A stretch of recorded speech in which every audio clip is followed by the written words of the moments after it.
Hello. I'm live. Well, I just got on, so. Okay. All right. Bye bye.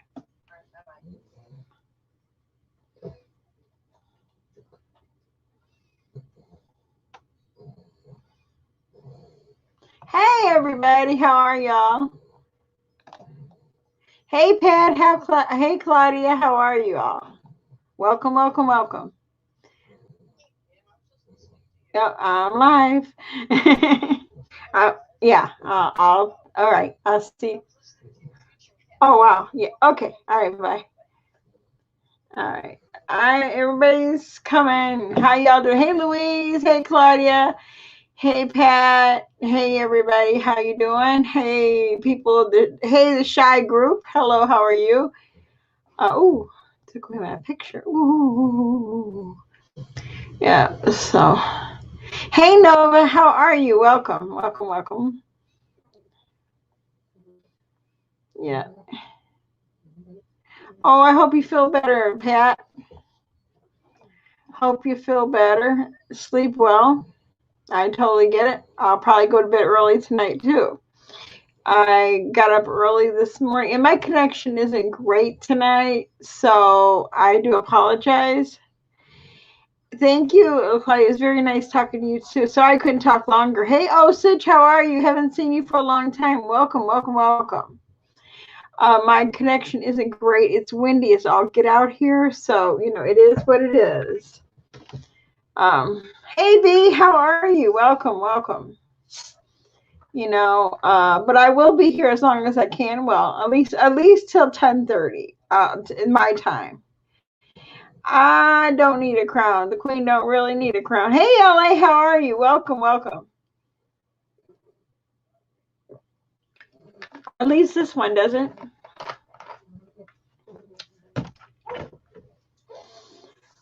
So what's going on? I'm going to open up the thing and excuse me. I'm going to put a thing here. So if anybody feels like coming on panel, you all know you're more than welcome to. It's just us chickens, and please feel free to enjoy it and participate.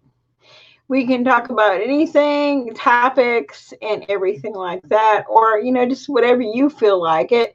Um, let's just have a nice evening of chat and friendship. How about that? Yeah. Yep, yep, yep. Pretty soon, I'm gonna have something new on my channel. But I'm not gonna tell you until it gets here. Hey, Anna, how are you? I missed you. I missed you. I do apologize. Welcome. How's your day? And I do apologize about my live. It's not really a strong connection tonight. It's really really windy here, and I can't guarantee it, but I'm gonna be here as long as I absolutely can. I do apologize for me coming a little late. I wanted to take care of my dog first and everything else.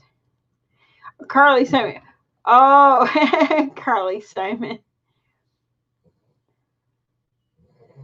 Oh, I hope you feel better. I hope you feel better. Ooh, yeah, can't wait. Can't. Oh, the picture's screwy, really? Oh man, it probably is, yeah. Because the connection's really not that great.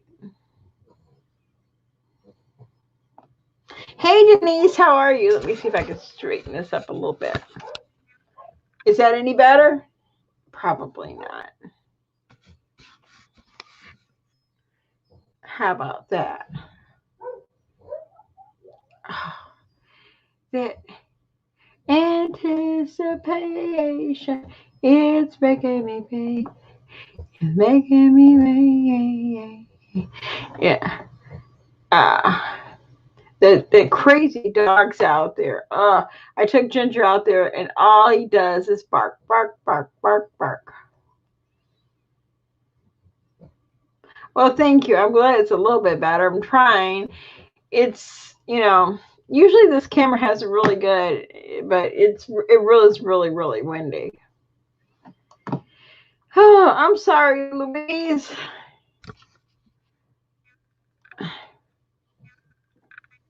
Put on your glasses or take them off. No, I'm just kidding. Let me see something. I'm trying to figure out how I can do this.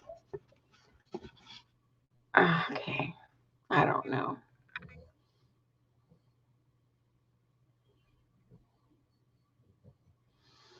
So, what's going on in y'all's world? Oh, I love getting that when the trees start to bloom and everything. Oh, really? Oh, okay. So it's everywhere then. Well, it was extra warm here today, and so tonight it's gonna be windy and stormy, and tomorrow it's supposed to rain, and I think for the next 4 days it's supposed to rain. So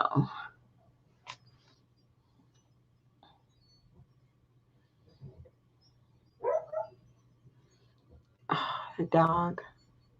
And they don't have enough sense to bring the dog in because dogs don't like storms, and no, no, we don't do that. Oh my goodness. Oh my goodness.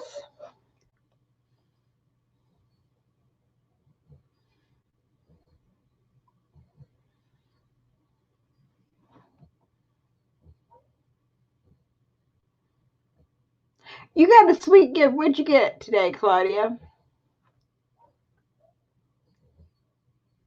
Yeah, that's that dog from next door. And it's windy, and they're just stupid. I mean, I'm convinced they're stupid. I've tried to talk to them and they just won't listen to me. They always give me well, he's just a dog and dogs bark and da da da. I get it. I said, but if you lived anywhere else, you'd get in trouble.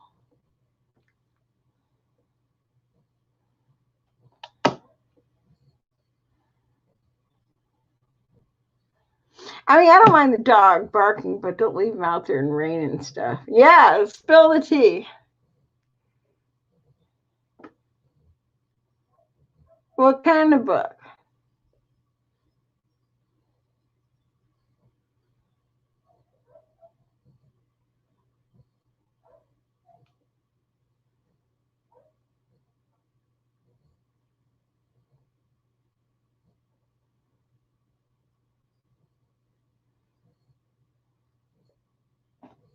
Hey Rebecca, how are you? How are you doing?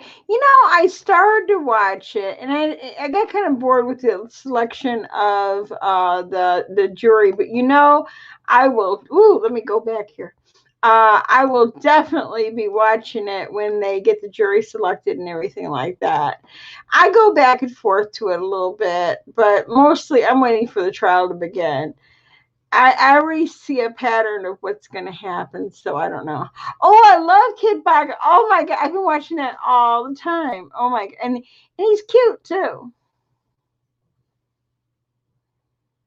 Aw,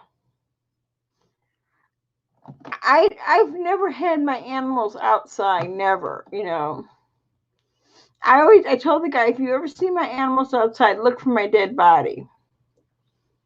I said because it's the only way that they will be outside over my dead body.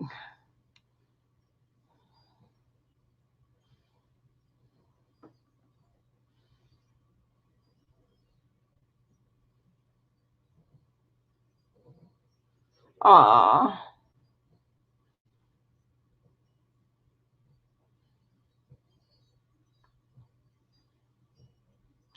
Well, yeah, some do. I don't let mine because too many crazy dogs around here. Too many crazy dogs around here.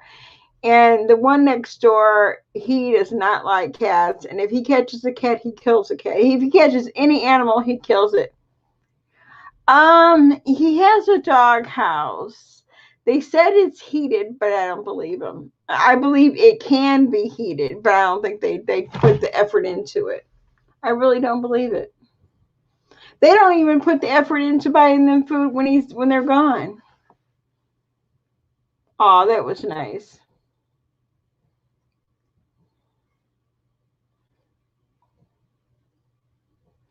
Over here, these cats, they have no sense. And that's one reason I really wanted to get rid of all the cats here, because the cats will go over there and they're going to get killed.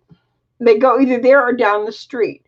And they're these dogs, and they're very, I told them, I said, your dog is, what's it called? Vicious. He's a vicious dog. And so I mean, I'm not going to argue with people that,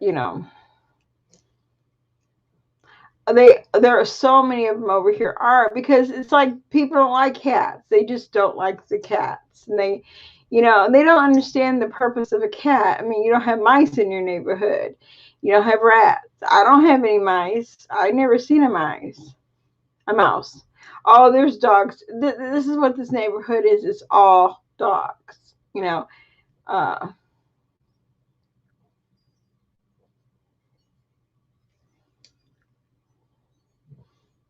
and it's not the little dogs, these are the pit bulls. And we have what's a thing called down the street, a huge dog. Oh god, he's just huge. Oh, definitely.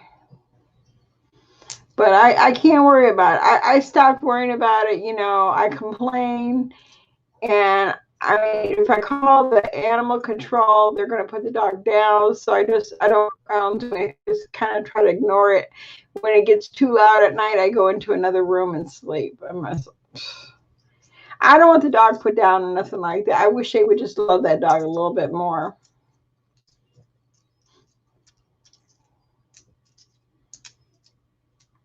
Oh man, put my sound up. Yay. Oh, I guess I turn off my speakers. There we go. So what else is going on, peoples? What is on your mind?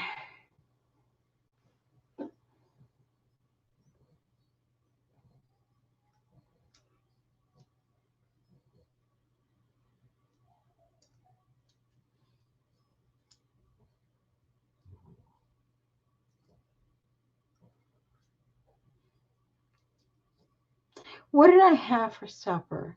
Well, remember I told you when I went out and I got a hot dog, I did get a pizza puff. So I kept that and I ate like half of it. It wasn't that great. So I really didn't have nothing else. Oh, thanks. I like it too. I wish I lived there. And but I didn't have anything. I'm not really hungry, to be honest with you. I have something here to drink that I'm not supposed to be drinking. And after I get done here, I think, I'm going to probably go to bed because I was up really late last night. I like old houses. I don't like these brand spanking new houses. And I don't like that. I like old houses. I like, hey, Anna, how are you? I'll help. I like to pack. I like, they have character and they have just enough. But the next house I live in, I have rules. I've got to have a fenced in backyard. I have to have let me see. I have to have a dining room. I would like to have a fireplace. I don't care about the size of the kitchen. I don't really care. A central air. Gotta have central air. No, I no, I like the old houses. This house is over 100 years old. The house that I live in right now. And, I mean, there's nothing wrong with this house that a good remodeling and probably good cleaning would help, I mean, when you clean the house, this house is really, really nice. It's just that, when I mean I'm talking like cleaning, like me throwing things out and stuff like that. I always say I'm going to do it, but then I think I don't want to do that, because it's a lot of work. I can fill up. I have 3 base, you know. Uh, right. I love those types of house, LA Cape Cods. Oh my God, I think they're beautiful. I just want an old fashioned. I don't even mind if it's a farmhouse. I would love to have a farmhouse, but hmm, I don't know. Maybe one day. Maybe one day. Hey, K.E. Rose. I'm sorry about the other day. I do apologize. I apologize. It was just a mistake. I apologize. That's my next house. My next house is the house I want to die living in. I don't want to be moving all the time. But I do like how I've lived in apartments. Well, not in a long, long time.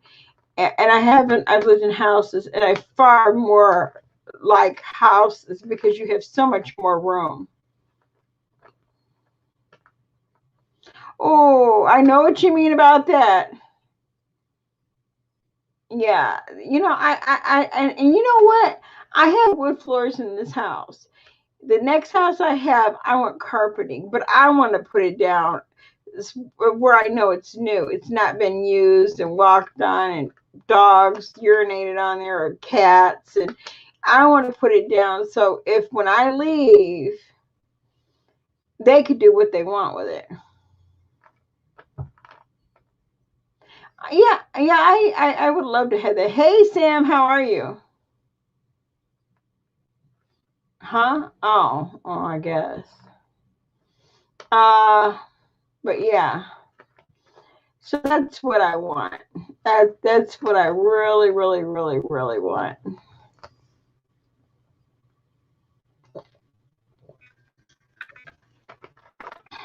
But I like this house. A cabin? Oh my God, I'm so jealous.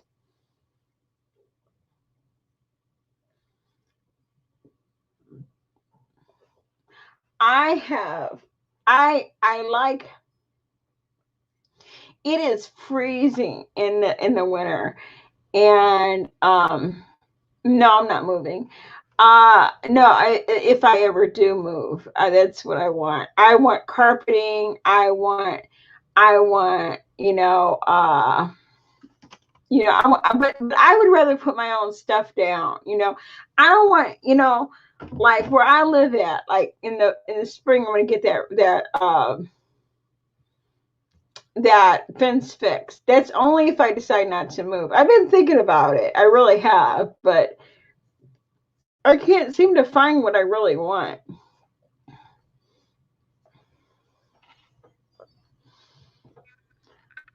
Oh, okay. This is my house. Good night, Anna. Sleep well. I'll talk to you later. Really? Oh, you lucky, lucky, lucky. Girl, I know what you mean. I have so much junk. You know what? I have all hardwood floors here, but I have rugs on mostly everything. But in my own perfect world, and I could do that. I can go and put carpeting in this house if I want to. But you know, I want real carpeting. I don't want just these area rugs. I want carpeting. Every house I've lived in have had hardwood floors. The first house after I moved out had it was over the house was like over 120 years old, and it was over a what's it called, a like a just over like dirt floor, and it was really, really cold. I agree, William. How you doing, Williams? I have rug in my bedroom. I put one down, but I really want carpeting, like living room, and I miss that. I miss having that and walking on it, feeling soft in your feet, and I always end up stepping on dog and cat toys. Well, cat toys, not dog, because Ginger don't play with toys, but I just like carpeting. I really do. I guess I'm old fashioned. Oh, I bet. I bet, Nova. Older houses, they stay cold. Really, they do, unless they have really great insulation. And my house, it does not have really good insulation. Really? Oh my God, Paris. Wow. Hey, Slenda and Stealth, how are you? Welcome, welcome. How are you? Now, if I knew I was going to live here like maybe 5 more years, I would absolutely get carpeting in this house. And I don't even talk to my land. I just do it.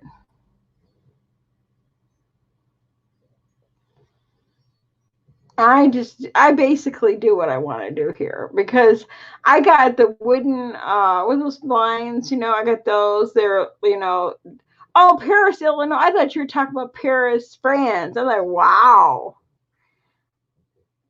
Uh, I but I do basically what I want. I don't have to make no big deal of calling her or anything. I've never messed anything up yet. I don't ask her to do nothing except if something breaks like the toilet or if there's a backup or something like that. Yeah, you have to fix that. But the rest I don't bother her about.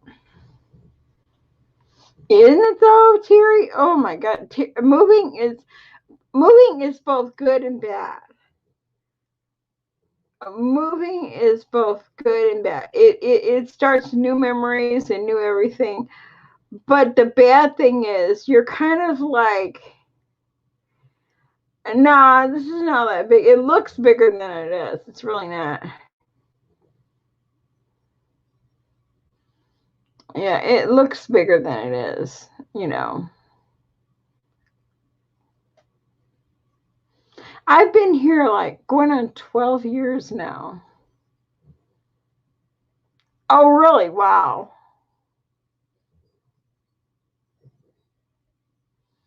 Yep, I've lived here 12 years. Thank you, Denise. It's okay. I mean, it's all right. But there's a few things that I'm not really thrilled about here. And ever since the fence thing, it kind of like really made me mad. And being that she got the house fixed and she did some stuff, and which I appreciate, she did never finish that fence, and that really made me mad.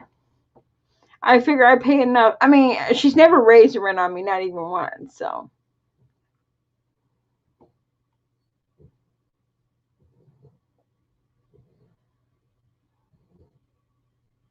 that's how I am. I probably will be here, unless they ever move this up on. Oh, well, they were using the neighbor's fence. It was an old raggedy wooden fence, okay. And I told her, I said, it's not going to work. Oh, yes, it'll work fine. And she didn't want to know. I think she's already tired of this whole project.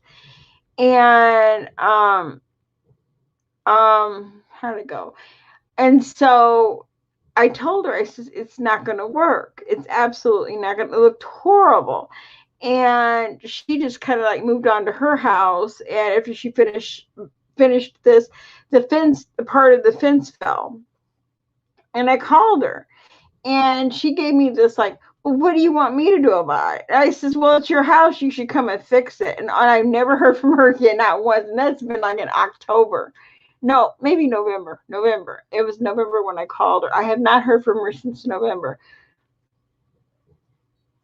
Hey, Sade, how are you? But there is no way, there's no reason for her ever to call me because I pay my rent. That's our agreement. Don't bother me. I won't bother you. Let me pay the rent. I pay my rent, and that's it. I'm never late. Not even once. 5 years, 5 6 years. Yeah.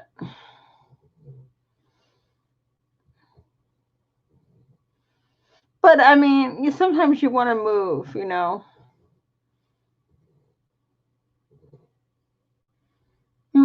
That's sad, Claudia. Well, you know what though, Ellie, she is a real snit. She's really, really nice. She's really nice on some things, but once she gets a little snit in her, forget it. She got really stupid, and you know she got really stupid on me. So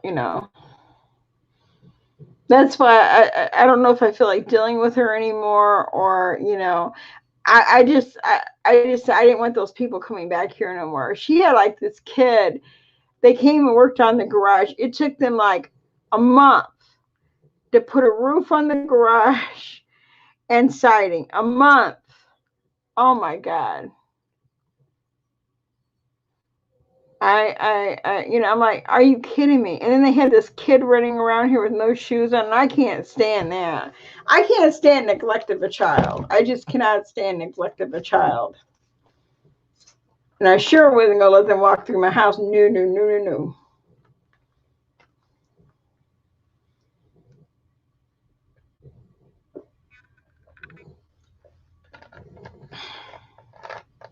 Wow.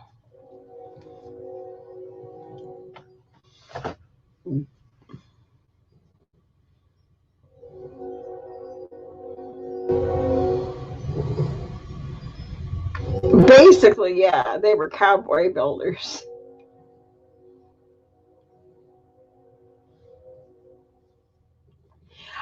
I no. I told him, I says, every time I said, put some shoes on that kid. Oh, he's a little boy. I said he could still step on a nail. I remember one day he hurt his foot, and the mother and the father said, "Don't be a sissy." I went off. I said, "Don't say that." You know, it was crazy. Hey, hey, Rotten Bell Pepper, how are you? Angelique says she blocked you. Now, if she blocked me, would I know that? I don't know if I would know if she blocked me or not. I really don't. But tell her I said hello. Yeah, pretty much. You're right. Pretty much as babies. But see, I didn't really uh I told him I don't, I always say this, which is really not true. I always tell people I don't like kids. I really don't like children. So I said, but I do. I really do. But I don't let people know that, because if you okay, she said she blocked. Well, you know what? Tell her I'm going to miss her. I'll send her a goodbye card, okay?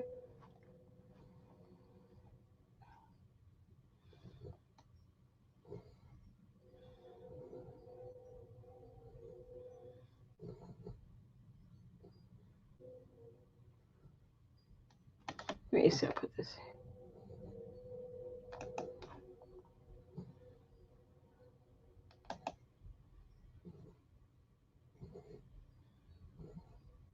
Yeah.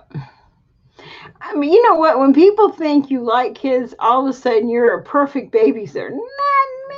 I don't want to babysit.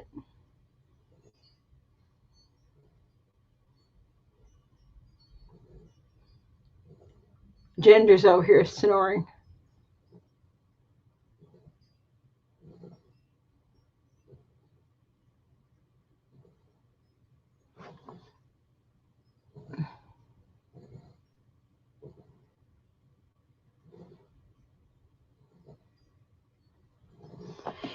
Oh boy.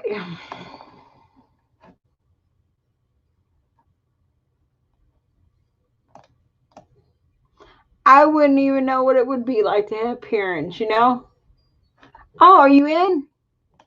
Oh, I thought I put you in. Okay.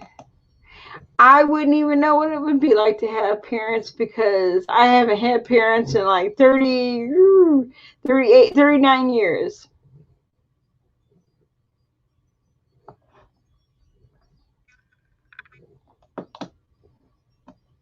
They could be fun to have. Mom, that'd be great. What?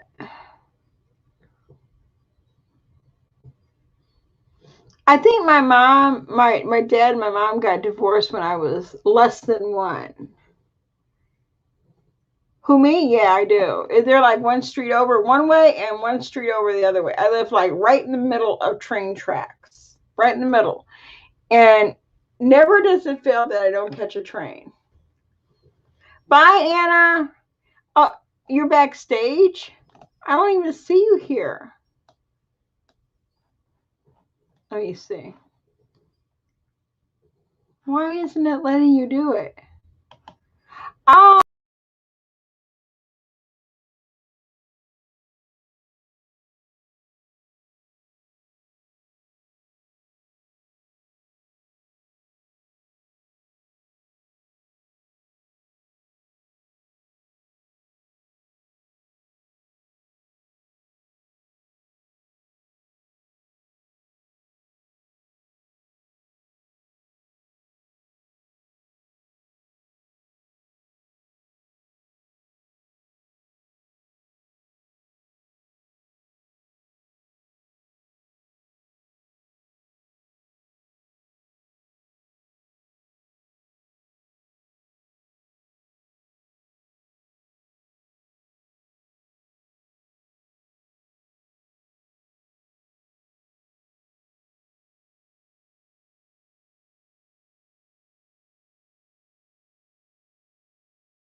I think that's what I did. Okay, let me try it again, okay?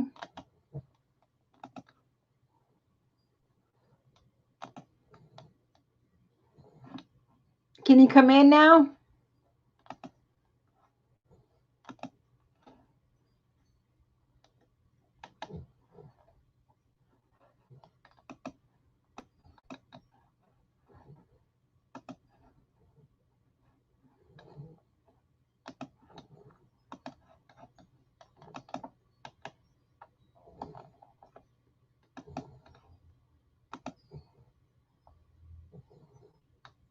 Try it now. How you doing, Laura? Let me see.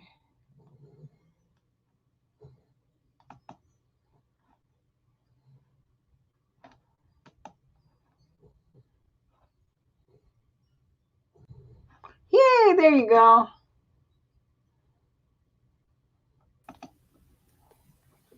There Did you we go. get it? We got it.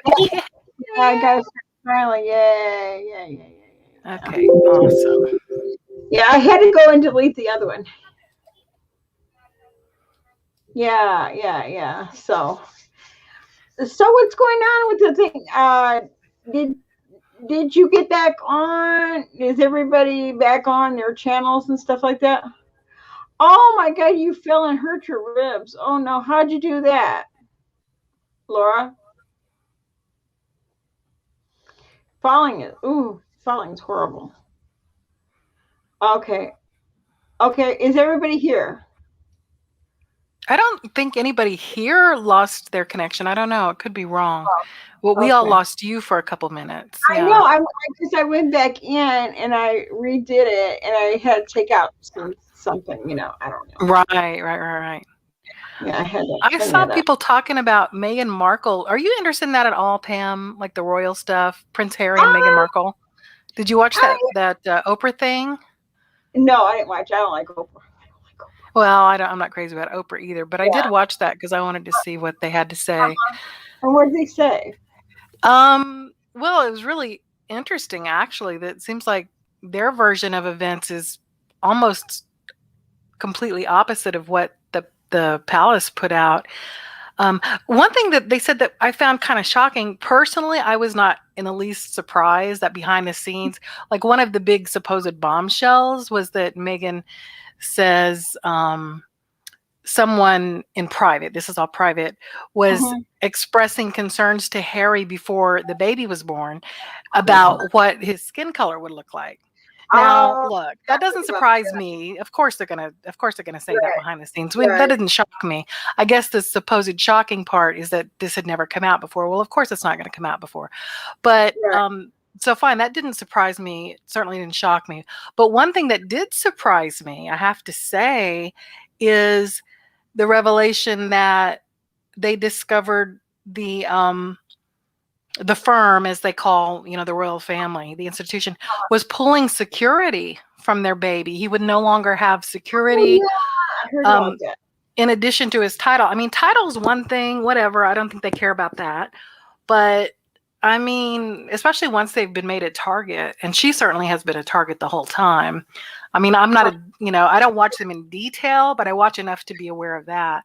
But someone in Right. your chat, Pam, who was it? Let me scroll back and see. Sam Mania said Meghan Markle needs to forgive her father. And I I think, see. I don't know what's all that about. I didn't keep up with it that much, and not really, not at all. Really, I just thought it was kind of cool that a person of color is coming into yeah, I did too. I kind of thought that was cool. I think probably, Sam, you can say if this is right, is the father, and I think the sister, half sister too, sold some stories and some pictures and stuff to the tabloids, you know? Oh, I think that might be what Sam is referring to. I Yeah, mean, that's true. No security for Harry too. And Meghan said, I don't know if you saw the interview that I just was talking about, but hey, Meghan Mary. said, "Hi, Mary." Meghan told Oprah that she, talking in private to the palace and to the queen and whoever else, said, okay, fine, I understand if you don't want to pull the security from Archie, from the baby, because whatever, she understood. But can you at least continue to protect my husband? She said this is how she phrased it to them. And they said, sorry, it's just not possible. I just found that so, that to me was, I don't know if it's shocking. I mean, whatever. I mean, the whole thing is sort of outmoded at this point. But if you're going to call yourself still continuing to have a monarchy, I mean, for goodness sake, he is the son of the future king, right? No, I mean, It's just, I don't know. oh, It's sad. I find it all sad. oh my goodness, 1 second. Oh, I'm so glad to hear your puppy's doing well. He's home now, right? And everything is with a compression to keep everything. Yeah. Oh Oh, yeah, Katie Rose, your puppy. Yay. That's great news. That's good. I'm so glad. I mean, I know he probably doesn't like it, but He'll feel it's a, better later though. it's a temporary thing. It's like the cone of hell. I'll actually call it the cone of shame. When they have to Yeah. Ginger's wearing that cone of shame many a day, many a day. Little Ginger has nothing to be ashamed of. You know what? I think we need to buy a collection of cones of shame and just hand them out to a few people. What do you think? People, not Yes. puppies. Puppers never deserve the cone of shame. The cone of shame, well, yeah, because they lick it. They lick stuff. Yeah, I know. It's definitely for their own good. Can mess with the stitches and all that stuff. Yeah, B, I've heard of those books. I've heard of her books. I don't think I've ever read any, because I'm not super invested in it, but I am kind of in a passing enough way that, like I said, obviously I paid attention to these things. So, yeah. It's I mean, you would think that it is a child. I mean, get over yourself. Get over yourself. Oh, I'm sorry, Charlotte. Oh, how old was the dog? How old was your puppy?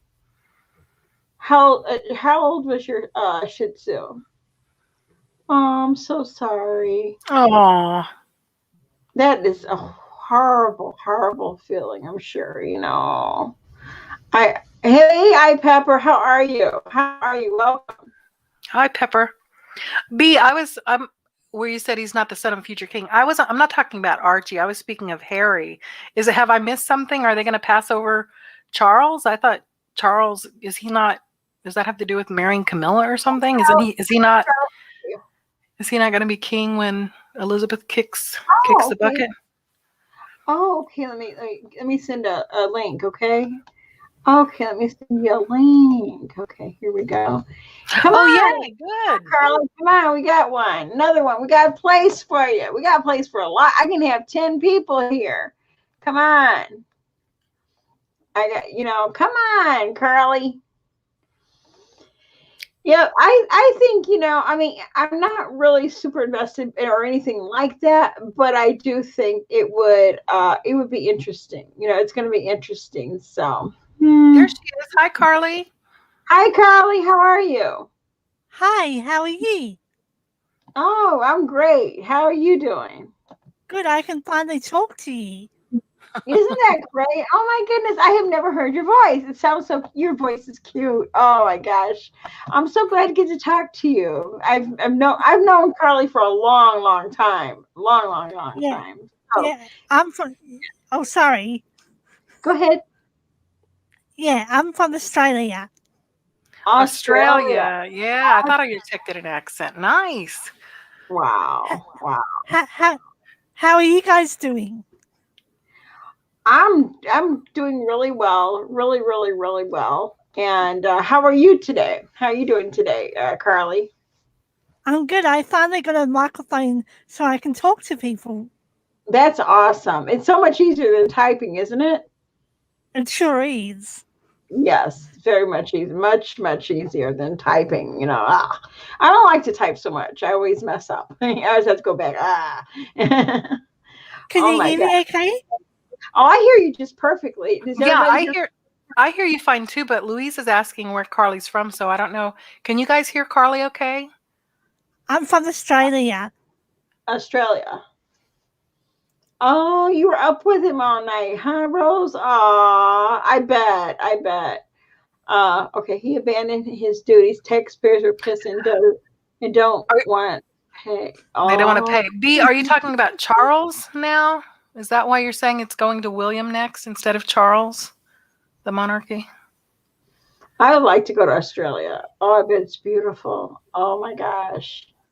I can't even imagine what it would be like to be in Australia. You know who I haven't seen in a long time either? What's his name? Callum. Callum. I couldn't think of the name. Callum, yeah. Yeah, I haven't seen him for a long time. Oh, Barney has stroke and could recurse a hit. Oh, that's sad. Oh, I'm sorry. Oh, Hey, Angel. yeah. You know what? How are Oh, you? sorry. Go ahead. No, go ahead. I was just going to say, I thought that Megan came across as a bit of a spoiled brat, basically. Really? Interesting. I love to hear Yeah. different perspectives. How so? Do you care to say a little more about that? Oh yeah. I mean, I like her, but like, I don't know. I don't know. I just thought she's the type of person that wants everything her own way, kind of thing. Hmm. I Oh, don't no. know. It didn't really come across that way to me. Was there something specific that you thought was kind of unreasonable or what in the world? Oh, Amber Alert. Sorry, folks. Oh, I don't Um, know. yeah, go I, ahead, I'm Carly. yeah, I'm not sure. I mean, I, I mean, I believe everything she said. So don't get me wrong about that. But yeah, I just thought she came across as a bit of like me kind of thing. Hmm. Yeah, well, that's interesting. I appreciate hearing your perspective. I know that you're certainly not the only one who feels that way. I know, I'm aware of that. I don't know. It just didn't really hit me like that. And mind you, I never seen any of. I understand that she was on a couple TV shows or something. She was not on my radar at all before she started dating Harry. So I didn't have any preconceived notion whatsoever about her. And as I said earlier, I haven't really followed the whole thing closely, but I know some people do absolutely share your perception there. But yeah, I don't know. It doesn't quite hit me that way. Anybody in the chat kind of get what Carly's saying? I know others do feel that way. Yeah, I well, really didn't get much attention. sorry. No, I'm just saying I never paid that much attention to her, to be honest with you. I really, really didn't. Yeah, Australia is a Commonwealth country, so we're kind of like the UK, where we get a lot of the royals stuff and all that. Mm-hmm. Oh, okay, I gotcha. Yeah. Well, the way they treated Diana was, I don't think they treated her at all. No, that was shocking what they did to Diana. I think she was much better than any of them. I really do. I think she was much better than any of them, really. I think, she was. I like Diana. I really did. I did too. I did too. And they say that, like in her case, I will say this, Carly. Tell me what you think about this. Which I don't know, Carly. So you're in Australia. Did you see the interview from whenever that was, day before yesterday, where Meghan and Harry talked to Oprah Winfrey, or no? Have you been able to see any of that? There might be clips on YouTube if you're not able to see it on. Yeah, I watched it. Okay. Well, here was my question, because I know Meghan said,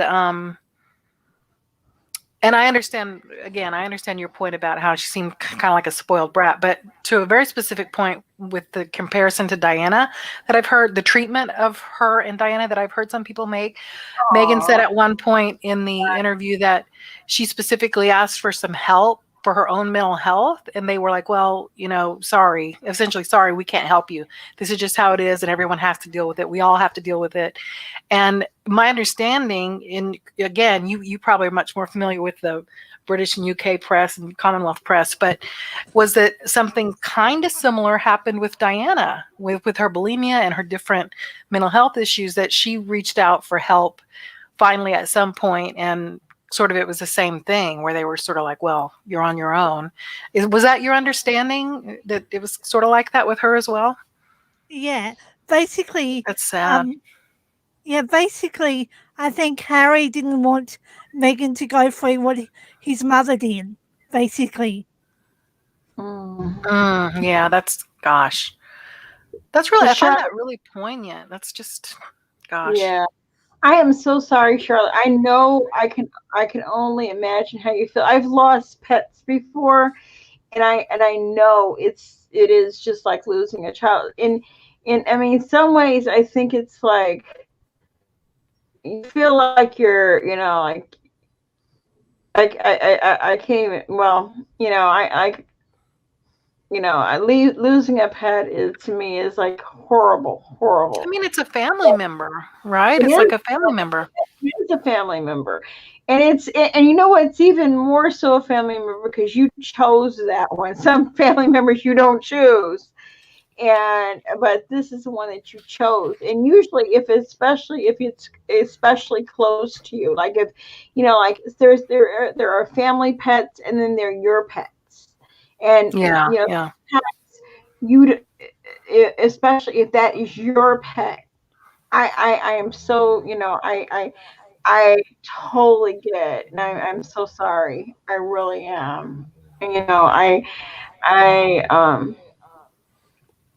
know we all go through it when we have a pet, and that's about the, but if you think about it like this, if your pet is ill and it's not going to get better, and I know it's easy for me to say because right now I don't have to make the decision yet, but sometimes it's the kindest thing you can do, because you can take away its pain, so I do think, and I think, that's the last loving thing you can do. But remember, they say that they'll be there waiting for you as soon as you pass. So I Yeah, don't yeah, believe that. I believe that. I truly believe it. But yeah. Hopefully that's some comfort. I hope so. But yeah, about I don't know this Meghan Markle and all that. I just I don't know. It's so I don't understand this royalty stuff. I mean, what makes you better than me? You know what I mean? I mean, I Well, guess it's just, nothing. Nothing makes them better. They're not better, but I mean, it's a but perception. It's they such a are deeply good ingrained cultural thing, right? at. Yeah, it's a But B, culture. I was just going to say this. I saw a couple things B said about Harry and a lie about the bikes. See, I think, well, maybe I have a different understanding, or what I understood him to be saying there was not that he literally was never allowed to ride a bike, but rather that, like, in Southern California where they live now, or pretty much anywhere in America, unless they chose not to, they could walk out their door if they choose to and get on their bikes and ride them around. Hmm. And their child can too if they choose to do that. My understanding and grasp of how the royal family works, no, that's not going to happen at all. Could they get on bikes and ride around the grounds, ride around Balmoral, anything like that? Of course, sure.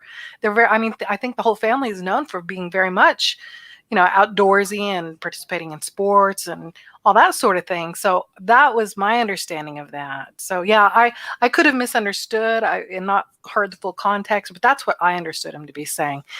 And I don't think there's any question but that they have pretty much unlimited, again, if they choose. And I'm saying that because it could be because after all, they are public figures. And if it were me and I had, especially with my children, I would still want to have my own security, even if I had to engage them myself and pay for them.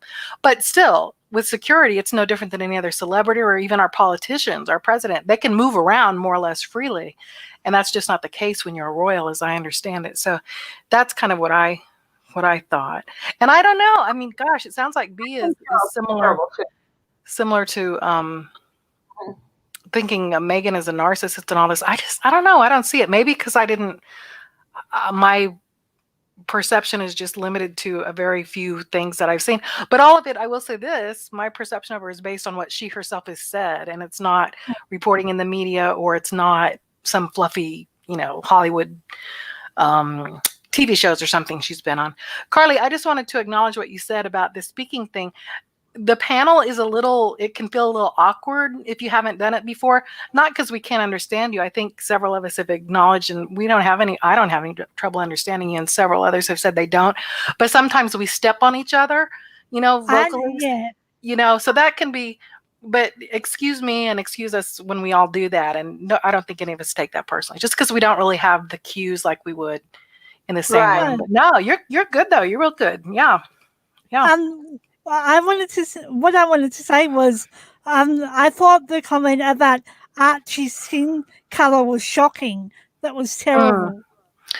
I mean, it might be terrible, but I mean, I have an interracial family, and I have a very realistic view of how people perceive race, especially in this country. Now, granted, we're talking about a different country, but I mean, people are people. And especially if you've lived and you're so enculturated as the royal family is, going back centuries to literally the same bloodline. I mean, they're all inbred, right? So it's I mean, literally that's by on purpose, intention, right? So yeah. it's so homogenous. So it doesn't surprise me. I guess I didn't find it shocking for that reason. I mean, I've heard much worse from people who are not royals. And so in a rarefied atmosphere like that, I guess it didn't surprise me. But I will admit I might be a little bit cynical or something, or because of my own exposure to things in this country. I don't know, in the United States. But yeah, I know a lot of people felt that way, Carly. Yeah. I agree. It's terrible. In any case, it is terrible. I mean, he's just a little kid, He's just a baby. He's just a baby. He's adorable too, by the way. He's gorgeous. He's a cute little baby. I don't understand why, it's like, well, I do understand it. It is what it is. I mean, we all know what it is. It's like, you're not like us and you're different. And, the royals don't want different. They want the same. They Yeah, want to it's fear be of married change. to themselves, I want to see the same hair, the same face, the same everything, and I don't know. I don't know. I don't like that. I don't like so much same. Things never change when everything stays the same. I don't know. And I think she should have given her father money, and he would have reason to go to the tabloids. Why would she have to give her father money? I mean, why would you have to give somebody money not to do Yeah, something, that sounds pretty close to like paying somebody off? not bribery, but coercion or something. Yeah, I don't know. Oh. No, I think that's a family issue with her and him. I mean, it's pretty clear to me there were pre-existing issues there in their family dynamics, Yeah, there is. There right? definitely is. Yeah. Go ahead, Carly. Yeah. Meghan Markle's father has been a problem for a long time, from what I gather. Mm-hmm. Yeah, I had heard that too. Yeah. And I agree with what some of the folks in the chat are saying about it. It was really nasty. I mean, I don't think, well, I mean, I guess some are saying she should forgive him, but I think it's nasty if someone that you know is in the public eye and you sell out anything that has to do with their private life that they didn't choose to make public. I mean, she happens to be in the public eye, but even like in all of us, we all have our everyday lives. To me, it's not really that different. It's kind of roughly parallel to anybody. If you think of anybody in your private life, in your private circle, if you go spreading, their behind the scenes stuff, something about their life that they haven't chosen to make public, that they haven't chosen to make public. I mean, that doesn't sit well with me either. He, No, like I said, she's in the right now. public eye and he did Yeah. it for money. And most people, I mean, the fact is most people will gossip for free. Let's face it. You don't have to give them a cent. They don't ask for a nickel. So, I mean, it's a messy situation. It's a messy situation. And about forgiveness, maybe she should, quote unquote, should. I don't know. I'm trying to put myself in her situation, which is hard to do. Pam, you said just before, I think before we started the panel, or maybe right after you started the live, you said something about you couldn't really, it's hard for you to relate to having parents or that idea. It's hard to imagine at this point. Is that what you said? Something like that? Parents, because Claudia was talking about parents Little, and little kids. and I said, I would do anything to have parents. I wouldn't even know what it would be like to have parents. I haven't had Yeah, parents. that's like me, right? Like me. Yeah. What would I they be haven't. like? I have no idea. To be Yeah. able to run to somebody, and Mhm. it's you know what people think until it happens, and not Claudia only, but a lot of people, anything, I wish I didn't until you don't, and then once you Mhm. don't, you forget, and then I forget it, it's tough, it's tough. But hopefully this marriage will last for Meghan Markle. But who knows? Probably won't. It probably won't.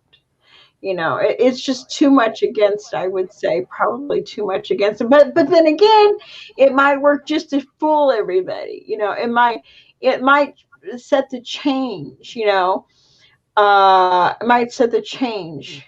Yeah. Yeah. To change, because things need to change. I mean, if nothing changes, nothing changes. They'll always be the same.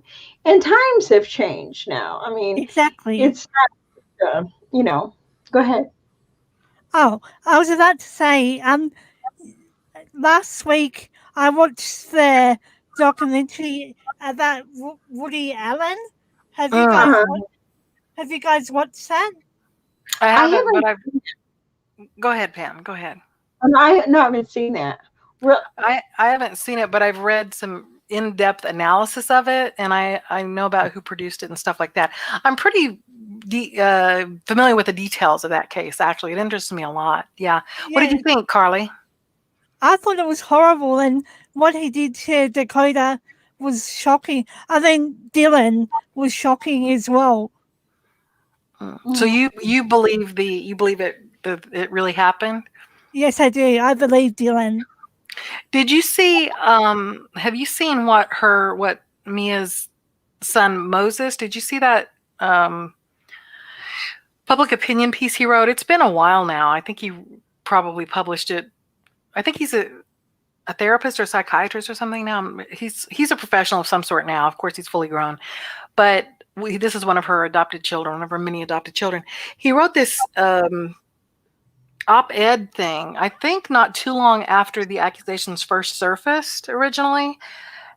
When I have to say, when I read that, and when I also did some research into Mia's own family, including her brother, who was sent to prison for being a pedophile, and another one committed suicide for under similar allegations, I have to say it completely caused me to reevaluate what I thought.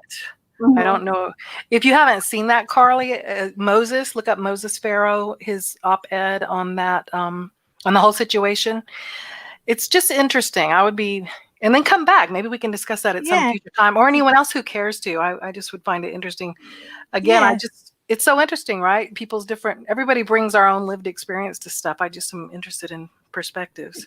Do you believe Dylan or? No, I don't believe at this point. And I'll just say, I'm going to admit it. I tend to, by default, I believe women and girls, children. It doesn't have to be girls or when people make accusations like that, my default mode is to believe and then try to see if there's any reason not to.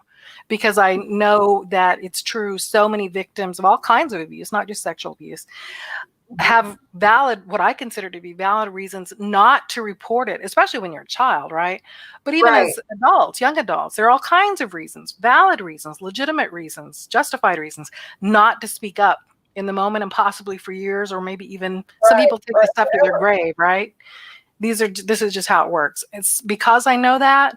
Some people might say, well, that's stupid. You shouldn't start from a premise of believing everything and then working your way backwards. But that is where I tend to start. It's where I started in this case, in the Woody Allen case. Yeah.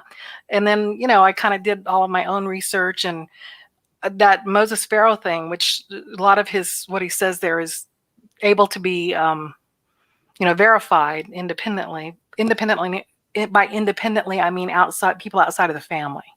And then, of course, the stuff about Mia's brothers and her own behaviors and stuff like that, and her, the treatment of her other adopted daughters, 2 of whom committed suicide, and she lied to the press about. I mean, it's just all such a big mess. But when you dig a lot, and there's, it's very skewed reporting sometimes, which is nothing new. We all know that this happens if you have a good enough PR team, and that could be on either side, his side or her side, right? You make the big bucks, you can have a good press agent. That's just how it is. But yeah, so Carly, the short answer is no, I don't believe it at this point. I stand ready to have my mind change back in the other direction. If new, I do intend to watch that documentary. But after a friend of mine in LA told me about sort of the background of how it came to be produced and who produced it and funded it, a lot of times when you see where the money comes from to create a documentary film or any sort of press materials, again, I do sort of think, okay, let me just set that little piece of information off to the side. It doesn't necessarily mean something, but it does factor into my decision making, Yeah. Like some say that Mia might have put it in Dylan's head to say all that stuff. I don't know really, but well, yeah. I mean, that line of thinking arises from the fact that Mia was just absolutely blind with rage at Woody Allen over him having, undertaken an affair with Sunyi Previn, who, and by the way, in America, at least initially, that was widely reported as his own daughter. No, she was never his daughter. They never lived in the same house. That's Mia Farrow's, one of her many adopted children. And some people think that's a psychopathy in and of itself, the way she adopted certain children. But I don't know. I'm not weighing in on that. But I'm just saying to clarify again, that's not his daughter. It's me. It was Mia's adult daughter. She was fully of age. Now, is it tacky? There's that word again, Pam, right? We were using the other night, tacky. Certain behaviors are just downright tacky. Of course it was. It's tacky. And in my opinion, it's like, oh my God, really? Is this going to be like one of his movies come to life? Here's this old guy and a young girl. Okay, we've all heard this story a gazillion times, right? But that's what it was. Mia was just blind with rage over that. I think that's pretty much on record. I don't think she disputes it. Mia doesn't dispute that part of it. So it was a very, very contentious divorce underway. Coincidentally, you tell me, at just the time that this accusation arises of molestation against Woody. So, of course, in court, that's considered circumstantial, and maybe it really is just a coincidence. I don't know. But again, for me, when I was like collecting my information and doing my research, because I was interested in it, it does factor in. It definitely does factor in and color my judgment, no question. Is he even still alive? Is he Woody Allen? Yeah, he's still alive. Oh, man. They're still happily married. Yeah, they're still happily married. Yeah, they are. Yeah. And they have kids of their own, which drives some people berserk that they have children of their own. But yeah. But that wasn't his blood daughter, though, right? Oh, no. No. Yeah, okay. No. Supposedly the people, the band that people know as Ronan Farrow, who is now a reporter, investigative journalist, etc. He changed his name to Ronan. They gave him a different name when he was born. Supposedly, he was the blood child of Mia and Woody, but I think it's pretty much common knowledge now that he really is the son of Frank Sinatra. She had an affair. Yeah. I mean, he looks exactly like him. And Mia, I mean, I don't know. She doesn't seem like a very nice woman to me. This is just my opinion. But she won't come right out and say, no, he is not the son of Frank Sinatra. But I mean, my understanding is pretty much in that community, it's understood. Yes, he is. And how old is Mia Farrow? I mean, she'd have to be like 90 or something. No. She's not that old. 76. Yeah, there you go, 76. And I think Woody's a little older than that, right? In his 80s or something? Maybe early 80s? I don't know. Oh, wow. I thought they were so much 80s. Older. No. Of course, Frank Sinatra's been dead for a long time, but yeah, it's pretty much assumed that child that Woody Allen was led to believe was his own biological son, and he named him. In fact, he named him Satchel after the great black baseball player. Woody's a huge baseball fan, is my understanding. Satchel Paige. Ronan changed his name. Ronan Farrow changed his own name once he was grown. But anyway, yeah, the whole family, I mean, it's just, man, talk about a crazy Peyton place. It is messy. Wow. Yeah. Wow. I guess I should keep up with it more because I really, I mean, and I don't know that nobody who loves what and nothing like that. I don't know. Again, I'm just assuming, as you know what assuming means, making an ass of you and me, but I'm just assuming, a lot of married, not most, but most, I said, just contradict myself, a lot of marriages do end in divorce, unfortunately, and especially with a lot of stress. But you never know, people work things out, they love each other and they stay together and they leave that life, behind. But it is hard to leave that life behind when it's such a fabulous life. And right. And you're going to become a common person. It's a lot to leave behind. But yeah, it is. I really can't comment on that because I really don't know any of this. I never kept up with it. I don't know why I didn't. I mean, I didn't, Yeah. I'm looking there. There were a couple of questions in the chat. Yes, I remember the Casey and Kaylee Anthony case. Yes, I think she did. She chloroformed her or something, and she died by accident. Yeah. Yeah, she did it.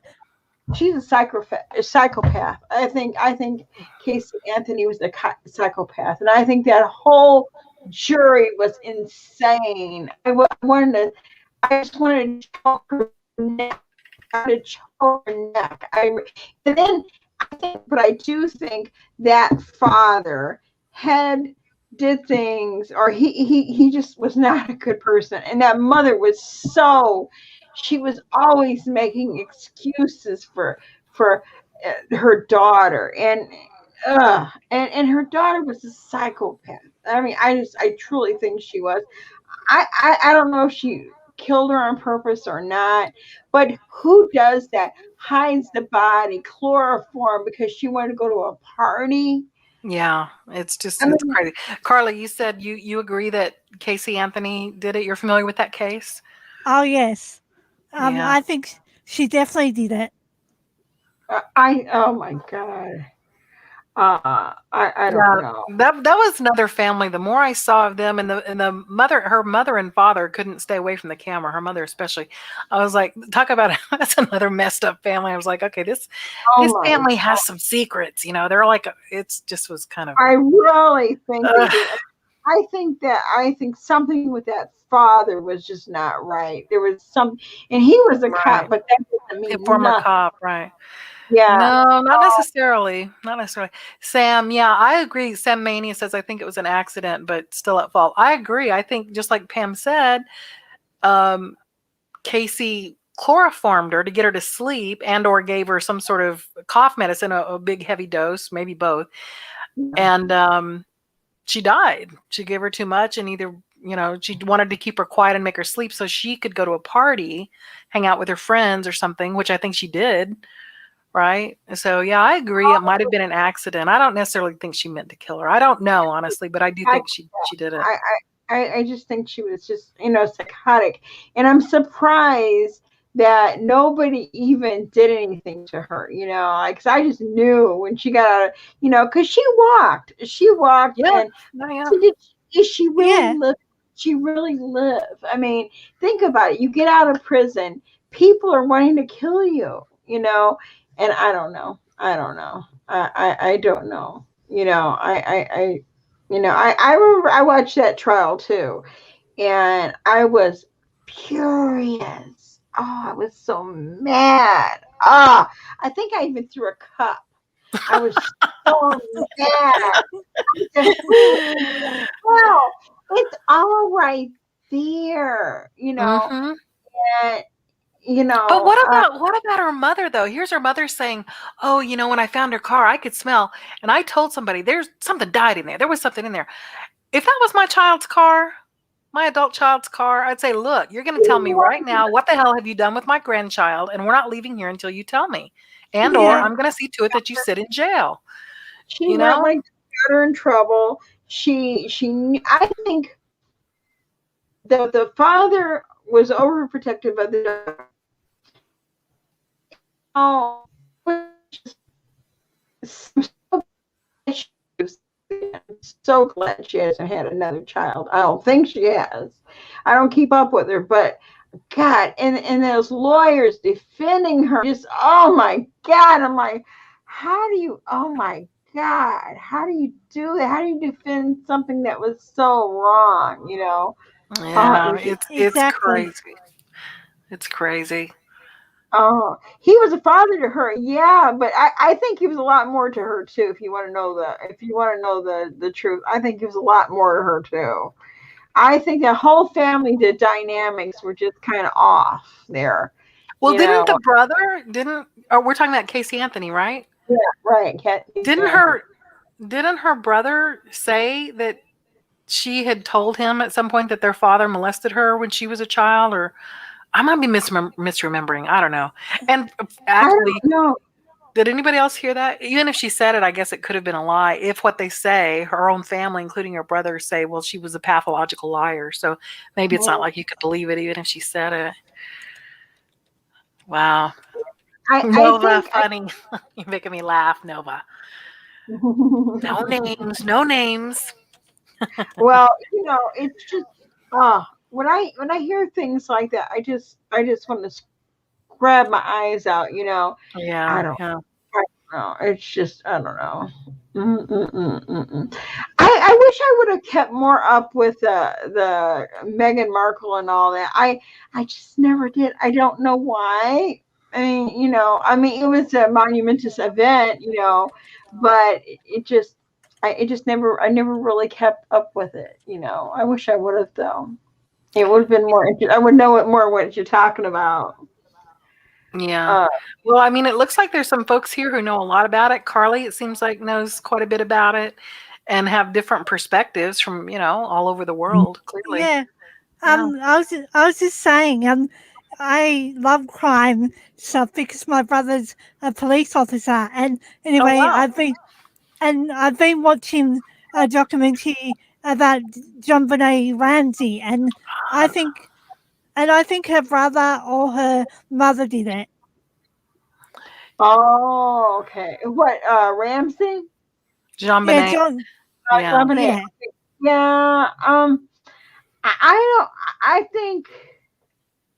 I mean, I go like this is how I kind of think they were playing games with her, and not the kind of game you should be playing with a little girl. And maybe she got hurt, or she's I'm going to tell.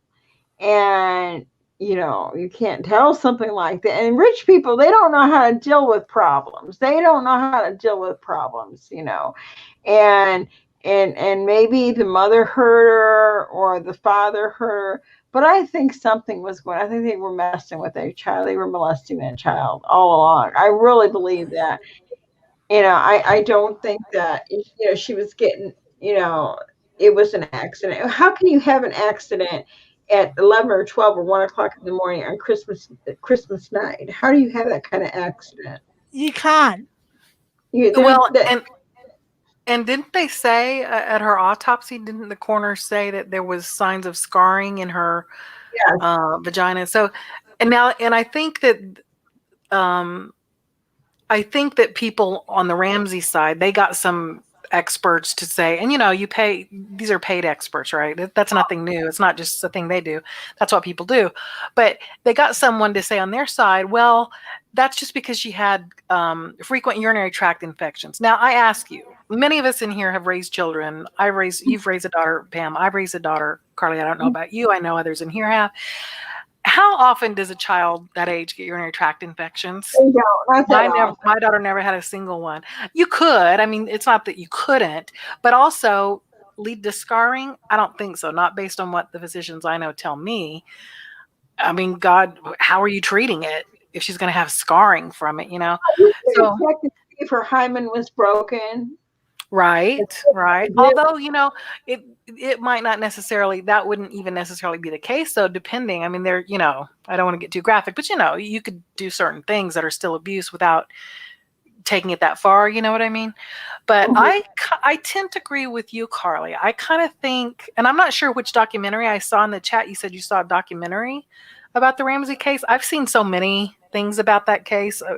Probably I've seen the one that you saw too at some point, but I kind of lean heavily to the possibility that the brother Burke did it. Yeah. Yeah.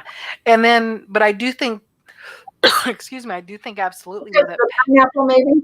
Yeah, because of the pineapple and because that dent, that sort of crescent shaped, curved shaped dent that caused the skull fracture. Remember, this girl had a skull fracture like 8 inches in a child's head. That's pretty much Oh God. but the shape of the point of impact fit that the end of that big like it's called a mag light, that big flashlight that was sitting on the counter next to that bowl of fruit where Burke had been that night. It fit that. The shape fit it. So one theory was that he got mad at Jean Benet for stealing some of his pineapple or something out of that bowl and just cracked her on the head with it. Because remember, he had, I don't know, Carly, you might have heard about this, or others might have if they've followed that whole saga. Before that, I don't know, maybe a year before or something, at some point he swung a golf club at Jean Benet and hit her. Yeah, in the head. Right. And so, it's not like he didn't have, there would be no reason to think, well, he would never be aggressive towards his little sister. Well, he had a history to the contrary, it had a history of it. And also this crazy story about how he would smear feces in her room and on her stuff. Have you ever heard that? Oh yes. And in her jewelry box and stuff. That's really a child that's got some issues. Sounds like he was very jealous of her, Well, sure. Yeah.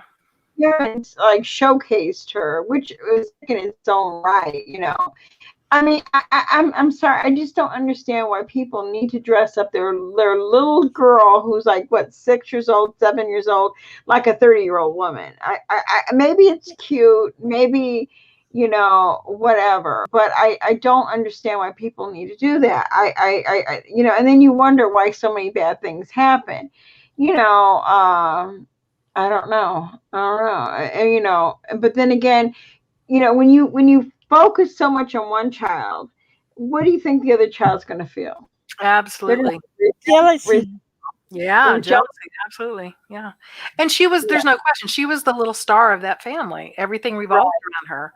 I mean, it just did, But I think, though, Carly, just to circle back around, yes, I do think that it was an accident. I don't think he meant to kill her, Burke, but I do think it's possible that he cracked on the head and either did kill her instantly or knocked her out. And then, events just escalated in some way. But I do think that ransom note was absolutely written by Patsy Ramsey based on all the analysis. Yes, it was. Yeah, the language, the handwriting, yes, but more so the language and the syntax patterns, which can be very, very revealing, especially because it's not like it was 2 or 3 sentences. Talk about insane. She went on for how many pages? What kidnapper sticks around to write a multi-page monosyllabic, it's just insane. But of course, I guess you wouldn't really be in your right mind if here you are, picture it, Christmas Eve or whatever, Christmas morning, and here's your child.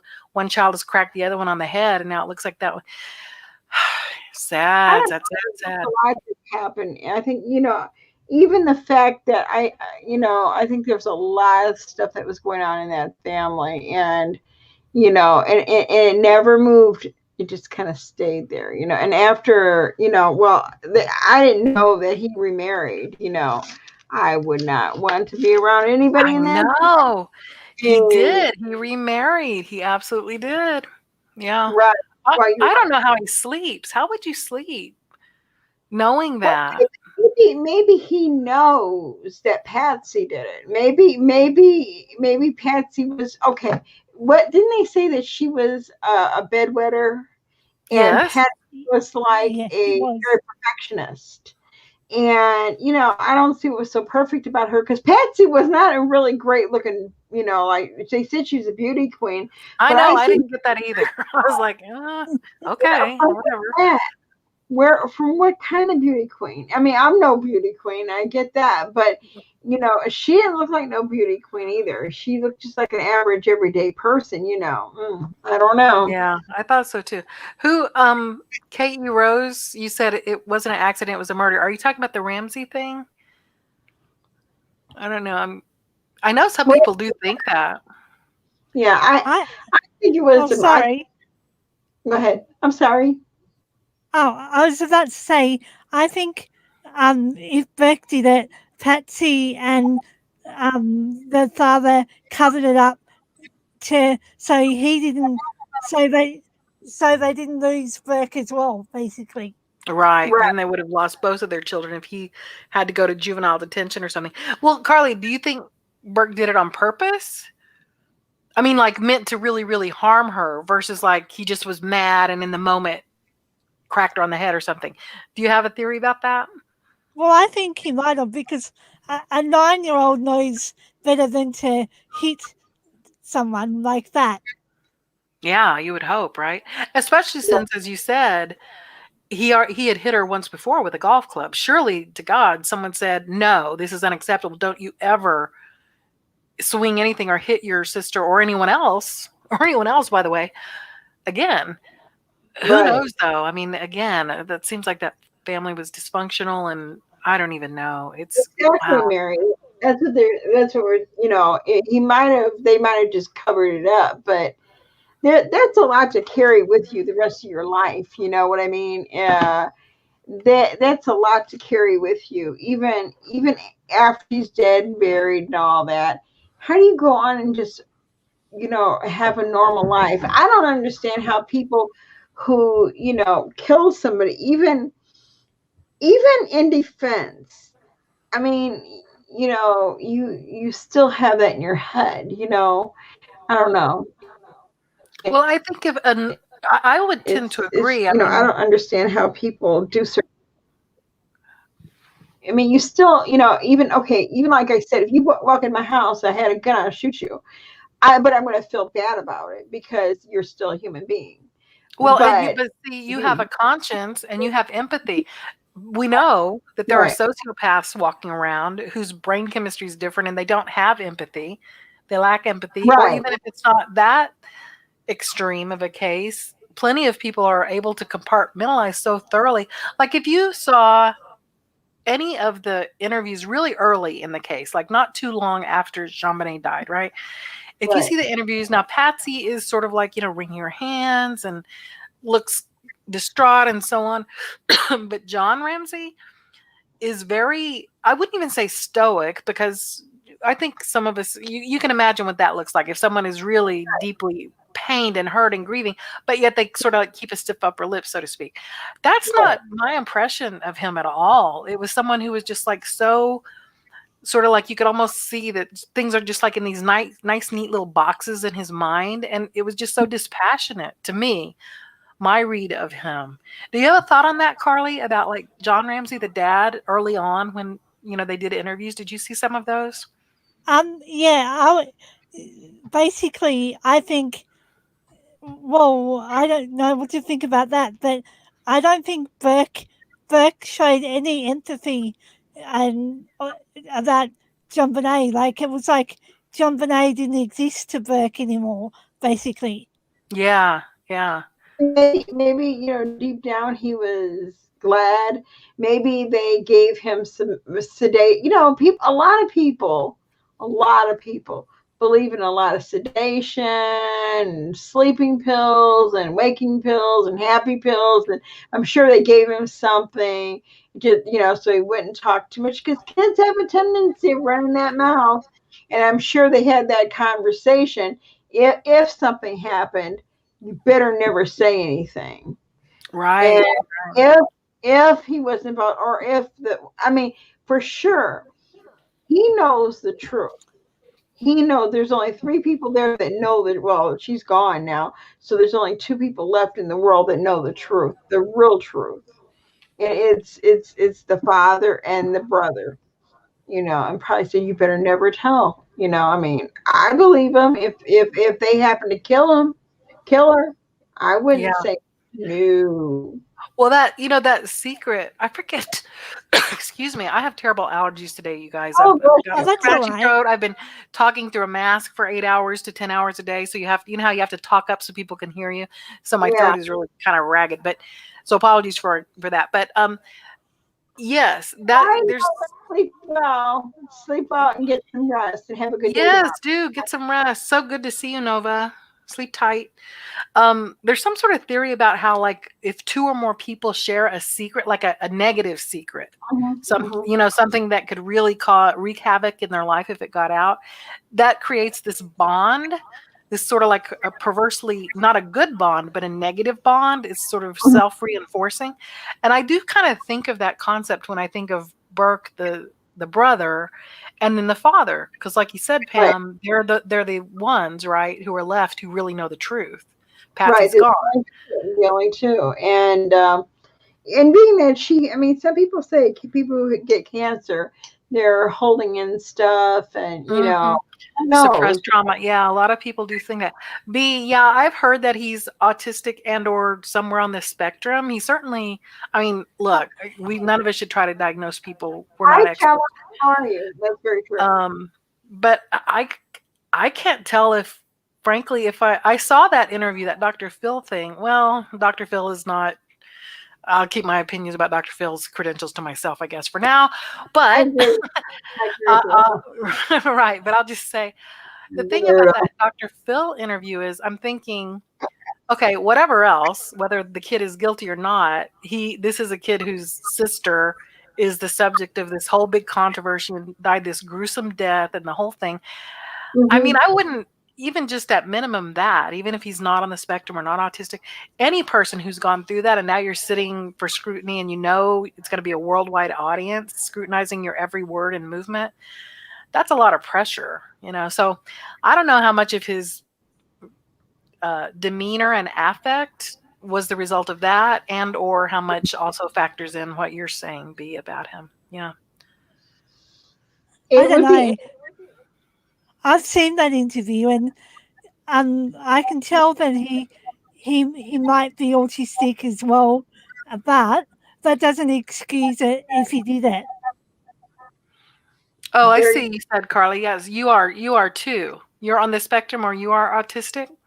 Yes, I most likely have ASD. Yes. I see. Okay, I'm going to defer to you then. I mean, I think if you saw that interview and you say you could sort of recognize some things, then yeah, I mean, not capable of showing it. Yeah, I heard Dr. Phil say that too, B. Yeah, I agree with that part of it. I don't necessarily lend it greater weight because Dr. Phil was the one that said it. I'm just throwing a little mild shade at Dr. Phil. Don't mind me. But no, I agree. Yeah, I've heard things about Dr. Phil. I always think he always is kind of pompous. He's like yeah, it's kind of smug, right? Hi, Betty. Yeah. And Chellam. I'm probably not saying your word right. I'm sorry. I don't like Dr. Phil at all. I never had. Wow. I think we have a consensus about him. None of us like Dr. Phil. Yeah. Oprah is the authority on everything. There's nothing Oprah doesn't know and never experienced either. Everything in her life. If somebody was there, girl, I was too. Girl, yes. Oh, girl, yes, I was that too. Yeah. Everything. It worked. She got her show. Her show blew up. I think that the timing of her show was very fortuitous. I think that has a lot to do with it taking off when it did. Thank you. I appreciate that. I don't know. I've even seen Oprah before in person, and she's really well, I don't know if she's a big person now, but since she's on Weight Watchers or whatever, bought Weight Watchers. But yeah, she's that's right. She started in Chicago. I remember that now. Right? Yeah. Yep. Channel 7. Yep. I remember watching her, and at first I liked her a lot. I really did. I really liked her. And then it seemed like the more she jumped off. Where'd she go? And the more she. Oh, bye, Carly. If you're still here, thank you for jumping on the chat. Come back if you got bumped. If you want to come back, or make sure you come back next time. That's fun. I enjoyed chatting with you. We'll put you back up here. Yeah, I'll put you back up here just in case she got bumped off. But yeah, I remember seeing her, and I liked her in the beginning. In the very beginning, I really did like her. But and the longer she was on, and the more arrogant she got, I thought, I don't like her no more. But I'm not really. I used to like the talk shows, and not so much. I feel like she started catering to a certain kind of audience that was, I'm just going to say, has a little more money, a little more, has a different life experience. Because my memory of it, when she started off national, right? You know her from when she was doing local TV too. When she went national in, I think it was mid-'80s, I was living in San Diego at the time. And like you're saying, I thought, wow, this is really cool. She's talking to like everyday people about everyday things and problems. And I found that very watchable. And a lot of it was very relatable to me. But then it kind of took a turn at some point. And I was like, this is not necessarily so relatable anymore. And I don't know, it kind of fell out of favor for me. Is that okay? I don't know if she was Harley. How is your son, Pam? How are your grandkids? When was the last time? Oh, it's yeah. Okay, let me read it. Let me see what. Okay. Oh, let me see. Do you know you're really a horrible mother and worse grandma? Oh, okay. That's nice. That's nice. That's beautiful. Pam, you're so awesome. God bless you, Harley. And how are yours? And you know what, Harley? I love you. I love it. In fact, I want to kiss you. But Hugs and kisses. XOXO. yeah, I love you, Carly. Please stay. Be a part of this because you're welcome. You are so welcome. What is that? Do we have a Dr. Phil wannabe in the house? No, she wants to be me. She wants to be. I'm not only am I a horrible mother, I'm a horrible mother and a horrible grandparent. All right. Everyone's a critic. Next. Carly, I see you say you're still here. Thank you. I'm glad you're still here. Yeah, that's fun. How about, and you know what, Carly, actually, if not tonight, I don't know much longer Pam's going to be on, but or Carly or anyone else, if you want to hop on the panel, if it feels a little more easy to navigate without stepping on each other, I could pop off. Well, maybe Harley wants to come on. Tell me about Sure, Harley, come on. Tell us all about parenting. I could use some parenting skills. I love hearing about me. Come on.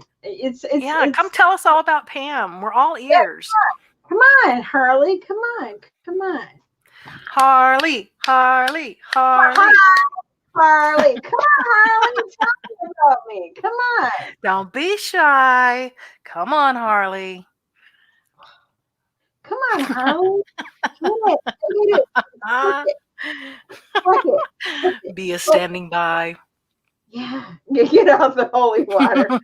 Oh my God. Yeah, Mary, same. See, I'm old school. I liked Phil Donahue, although he had a couple of moments. He had a couple of moments of smugness too. But mostly, to me, he was a really good listener and legitimately a good interviewer who had good topics, especially back in a time when he was really a groundbreaker, right? He was bringing on people that it was just not done, especially during daytime TV. Geraldo. You remember Geraldo's big thing of he was going to have this big, blockbuster of opening at, what was it, Al Capone's vault, and there was nothing in it. Oh, poor Geraldo. I don't know. I had a minute. I say a minute, a short period when I kind of liked Geraldo, and then similar. He kind of took a turn for me at some point. What do you think, Pam? What do you think about Geraldo? I think he kind of like sold out, I mean, he wanted to make this big thing. Because remember when he was going to go to Las Vegas and do something, and he always had this big thing. But I kind of liked him, I mean, it is. He was pugnacious, like he was feisty and like ready to take on people or whatever, which can be a good thing. Sometimes it can just come across as like stupid, dumb machismo to me. Yeah. My personal opinion, take it or leave it. But I mean, another one, he had some good programming there for a while, but Yeah, I don't know. I just don't watch talk shows anymore. I used to. I remember I used to watch soap operas. What the hell? I used to watch All My Children. And when I was in high school, All My Children, we would come home because senior year I got out early. You know how if you had all your in my town, if you had all your credits, you got out early. So I only had to go for a half a day. Don't you know? Me and my best friend, we rushed home to see All My Children. Oh yes, oh yes. All My Children. Ryan told All My Children and General Hospital. General Hospital with the Luke and Laura thing, which can you imagine that? That would never fly in a million years today. I mean, imagine he raped her and she married him. She fell in love with him. Because oh my God. Oh my God. Oh my God. Oh my. There you go, Louise. Come on, Louise. That's hilarious. Oh man. Oh my God. Oh, I don't know. Oh, I love that, Louise. I think Harley's shy. Yeah. Nothing to be ashamed of, Harley. Lots of people are shy. We'll let you have the floor. You can talk. We won't talk over you. A lot of people like me. A lot of people. It's all right. I don't like me sometimes too, but I don't know. My bad mom. Oh God. Oh well. We're all bad moms. Anybody who's a decent mom thinks they're a bad mom. That's how it goes. That's how you know you're a good mom. You have kids and they call you a decent mom, you're probably not a good mom because you're given everything. Yeah. You know? Here's my thing on people passing judgment on other on parents or grandparents. Introduce me to the children you raised, and then I'll tell you how qualified I think you are to judge me or anyone else as a parent. So Harley, bring us your kids. I need to see all the kids that you've raised, and I need to have a little chat with them. And then we'll revisit your claim here, if you don't mind. Who did Bette Midler call a pig on Johnny Carson? That sounds familiar, B. Who are we talking about? Is that Geraldo we're talking about?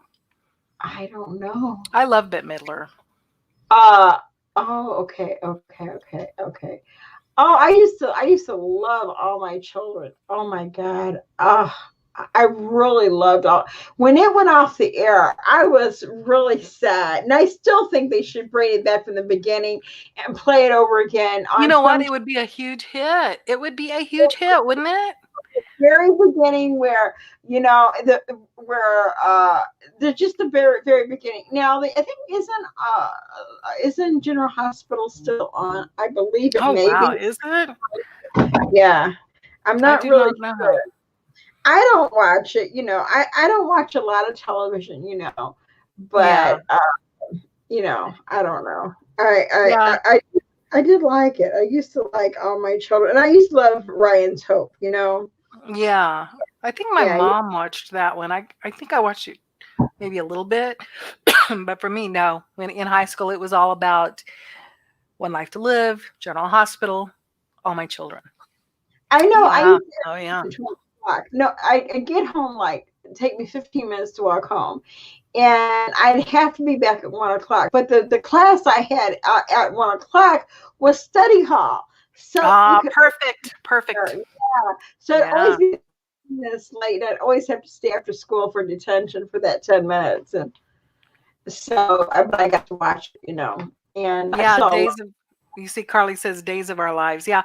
Now, is that the one that just recently they ended? They wrapped it up. Because I think there was one that not too awful long ago. Days of Our Lives, I think, was on a different network. If I'm not mistaken, General Hospital, All My Children, all that was ABC, wasn't it? Yes, NBC, I think. Yeah, I think. Something.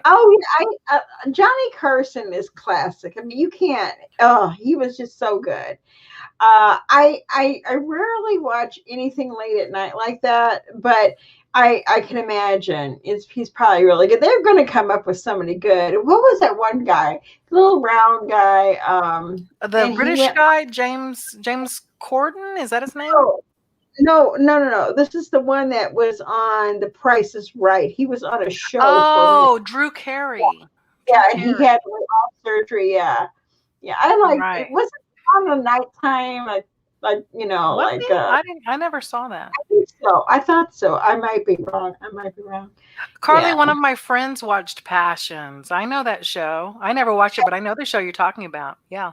Oh, okay. Passions. It certainly got the right name. Right? Yeah. Yeah, I like Stephen Colbert. I liked Johnny Carson too. Yeah, Colbert is funny. He's good. Yeah. He's really good. I never watch Saturday Night Live. I don't watch it anymore, though. I used to love, Saturday Night Live. I remember. I don't know if you guys remember Fridays. Yes, and I like Mad TV. Oh, Mad TV. Yes. A lot of really talented people pass through Mad TV, I think. Yes. Yeah. I think, Saturday Night Live for sure. I mean, if you were going to make it, you had to get on there. Mm-hmm. You had to Saturday Night Live. And it's so sad because a lot of people are fun, who started out on Saturday Night Live. I mean, what was his name? God, I'm horrible with names. He was a comedian. He's really fat. He died. Belushi? I think. From the no, not him. Which sees John Candy? John Candy, or not John? No, the one that had a heart attack. Oh my gosh, Candy had a heart attack. Yeah, Belushi was an overdose. Yeah, he was an overdose. Yeah, Chicago. Yeah. A lot of those people come out of the Second City, which is out of Chicago, right? Comedy troupe. Yeah. Yeah, Yeah. yeah, yeah, yeah. I need to ask next time Recordology is around, or maybe if I'm over at his channel, I'll Chris ask him. Farley. That's it. That's it. Yes, Chris Which was Farley. it? Chris Oh, Farley. Farley. Yeah, Chris Farley. Yeah. I'm going to ask Recordology if he happens to have or know of the existence, if he's aware of the existence of the LP, the 33, that came out the very first season of Saturday Night Live. You know, the first season, my older sister, I was probably 12 or something. It was probably like 76, I think maybe was the very first season when they called them the not ready for primetime players, right? It was Right. Belushi, Bill Murray, Gilda Radner, Lorraine Newman, Garrett, what's his name? I'm sorry, Garrett. But so that was Chevy Chase, and they put out a record album. And do you know, my sister played that so much. My older sister had it. And I can still remember all the bits on that record. There was a couple of songs, all the girls. Jane Curtin was the other woman. So it was Jane Curtin, Gilda Radner, Lorraine Newman. Those were the three women that first season. And they had a really cute song where they were sort of like swooning over Chevy Chase. It's a fun, and Oh, then there's a few funny bits on the record too. I'm going to ask Recordology if he's aware of that.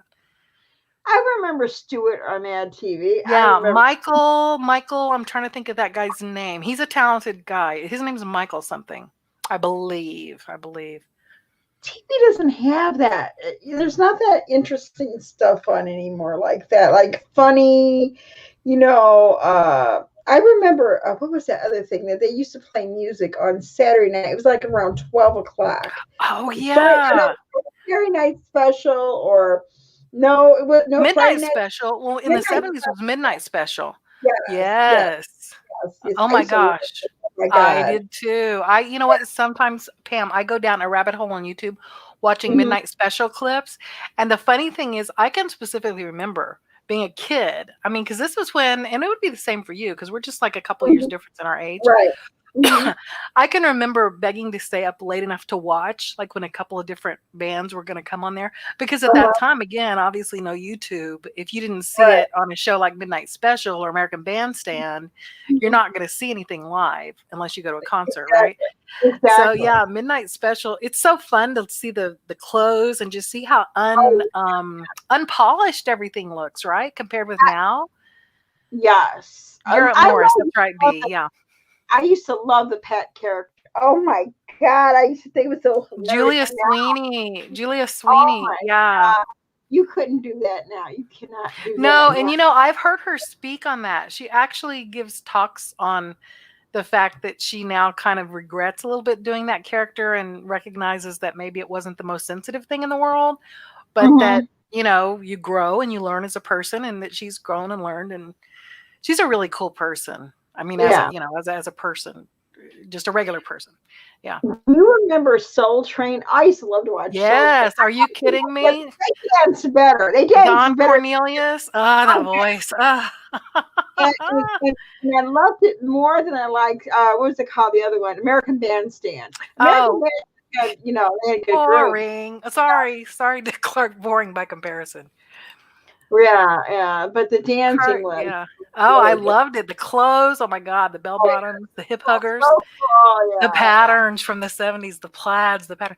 Carly, I loved Mamas and the Papas. John Kushner's rock concert. Yes, I do. Yes, I remember that. Kushner was the preeminent rock promoter back in the day. I don't think you could throw a big concert at all. Certainly not a festival without his organizing it. Yeah. Yes. I'm happy to hear some folks remembered some of this cool stuff. Well, I think we're mostly all about the same age group. I think we are, The best age. The best age, basically. Really and I used to love it. I mean, I remember getting up Saturday waiting for American Bandstand to come on. I remember waiting for Soul Train to come on. And, the cartoons, and then I swear and I could sing, had your little take a microphone and dancing around. You can't dance, girl. Go sit down. Rate a record. I'll give it an 85. It's easy to dance to. Remember how they would do rate a record? So Oh my funny. God. I remember getting going to the library and getting records because I could, Yeah. at the time I couldn't afford records, and I'd go get these records, and we had always had some sort of thing to play music on. And Mm-hmm. I guess my mom just let me do it. And, I remember that. I used to, oh my God. That's And then when I good. got my own, oh my God. I love Johnny Rivers. I got to see him in concert about 15 years ago. He still has magic after all these. Oh God. Oh, wow. That's kind of cool. What was the first concert you ever saw? What was the first concert you ever saw? My first concert was Billy Joel at the ORU Mabee Center in 19. No, I take it back. It was the Commodores when I was a junior in high Oh, school. Midnight okay. Magic Tour was the name of the tour. Stacy Wow. Ladislaw opened for them. They were Wow. at University of Arkansas in Fayetteville. Performing Wow. Arts Center, and it was a mad crush. They were at the height. If you remember, anybody who's an R&B Oh yeah. fan slash, they Yeah. actually had a lot of crossover hits. That Yes. record that came out that year was a massive record, hit after hit after hit. Mm. Easy Like a Sunday Morning, Late. I Really? mean, on and on and on. Oh God, I used to It have that. was, Oh my yes, God. it was a fabulous concert. So that was my first concert. It was $9. Oh my Three God. rows from the front, $9. Who was my first? Chaka Khan and Ooh, Rufus. Shaka, I feel for you. Shaka Khan, Shaka Yes, Khan. yes. Yeah, Rufus and Shaka Khan. And then Yes, yes. I went to see Teddy Pendergrass. Ooh, I would love to see Teddy live. Never I did, went, never did. I saw, let me see. I got a free ticket to see Lou Ross. I never really cared for Lou Ross, I'll be honest. I never really cared Yeah, for his music style was not really my favorite. it was free. I went to go see what was it? What was the name of it? Oh God, it was like, oh God. I wanted to see what was his name? Oh God, Peter Frampton so bad. I never get to Oh, see Frampton him. Comes Alive. That was another huge record live. Remember that? Yes, Yeah. I was like on both sides of the thing. I was the only one who listened to R&B and I listened to See, rock. that's like me. I love it. Both of those are my No, favorite. I love Luther. Luther oh, is one of my all-time oh, faves. you saw Luther? Oh my gosh! Oh my gosh! Carly, we know here stateside in the United States, we know Savage Garden. They had a couple of hits here. Oh wow! Yeah, Bon Jovi. I was never a Bon Jovi fan. TV show where the action. I was 15 years old. I love Paul Revere and the Raiders. Oh my God! Really? Oh wow! Oh, they did that song Cherokee Nation, right? I don't think they Oh, could get by with that these days. Mark Nation. Lindsay, though, I had a little crush on Mark Lindsay. I was too young to be having crushes, but I sure did. Oh my God! I Oh. remember that. I used to Yeah. have a crush on Peter Frampton. That hair, Peter Frampton. I'm like, he looked like a wild child. You know what he looks like now? It's not beautiful. I know. I mean, you know what? We're all getting up there. It's okay. Yeah, In Excess, good. Yeah, Michael Hutchins, rest in peace. Yeah. Let me Yeah. see. Who else I see? I saw I can't think of the name of him. Oh my God. It starts with an S and it's a rock sort of kind of. Supertramp. It was like Supertramp, yes. I Supertramp. love Supertramp. Breakfast in America, their biggest record, hit after hit after hit. See, now you're talking my language. Don't get me started. Pepper, I love all those Blondie, Stones, Kinks, all classics. Yeah. Yeah. Bill Collins, excellent musician, all around musician, songwriter. Lady Love, B, are you talking about Lou Rawls? See, it's okay, but no, he's no Luther. He's no Teddy. I'm sorry, in my opinion. And then I did go see Billy Joel. I've seen Billy many times. I kind of have a history with Billy. Yeah. I never really cared for very few of his songs I care for.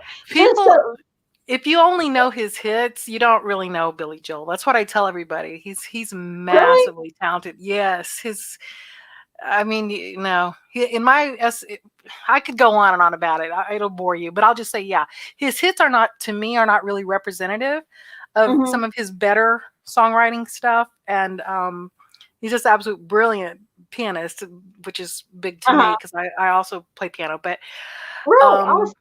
Oh yeah. I started playing piano when I was 5. I learned to read music before I learned to read words. Wow. So yeah, I have a kind of a soft spot for singer-songwriters who are specifically keyboardists. But yeah, I'm big Billy Joel. Louise. People love to tease about Billy Joel, but they don't realize how serious of a songwriter he was and is still. Oh, let me see. Now, Rod Stewart. I think he has Eh, an amazing voice. I really do. I always liked Rod Stewart. I Always. was never a big Rod Stewart fan. Really? Oh No, my never was a big fan of Rod Stewart. There's a couple of his songs that I like, but not overall. Now, a Queen too. I always like Queen. Love Always like. Queen. Yep. I mean, they were just amazing. Earth, Wind, and Fire was amazing. Absolutely. Maurice White. I love his voice. He was the Yeah, lead singer. yes. Oh my God. Yeah. Elton John. Yes, Denise. I'm a massive Elton John fan. He didn't learn to read music for years and years. He was one of these I don't know how to read savants that music. can play by ear. Oh my God. Well, on Music Bee, I know a lot about music. I told you I wasn't kidding. I used to say, "Don't get me started" in the chat, and I type like 130 words a minute. So Oh, you guys are like, "Will she shut up?" So it's like, I'm sorry, I'm trying to hold back. Yeah, I love Billy Joel too. Yeah, wow. I just, I don't know. I love music, and this is so really true. I only like really truthfully, honestly, 70s music. 80s that's music is my okay. favorite. That's my I, favorite. I'm not crazy about well, 80s is okay. Some of it's okay. But anything past the 80s, you can keep it all. And even though I know we have Whitney Houston and she, had a beautiful voice and all that, it was all right. It was all right. If that's your thing, I mean, I can totally appreciate the caliber of her voice at its height, but Yeah. that's not where I go to first if I want to listen to something. No, Whitney Houston has a beautiful voice, and I think she could do a lot of things with it, but she just was never my favorite. Never. No, me either. No. And then when I saw what she was doing, when I found out she was on drugs like that, I'm like, oh Yeah, my she God. pretty much destroyed her voice. Yeah. The voice is an instrument. My son, and it was so interesting. I would love to talk with Strategic Media more in depth about this because I learned that she's classically trained too in voice. I don't know if you knew that, Pam, but my oldest son is classically trained in voice. So I have some inkling, and my mother-in-law was an opera singer and was on the what do you call it? The judges do the auditions for the Metropolitan Opera in New York. Really? So yeah, she Wow. taught at Rutgers and Sarah Lawrence for years and years and years, top voice.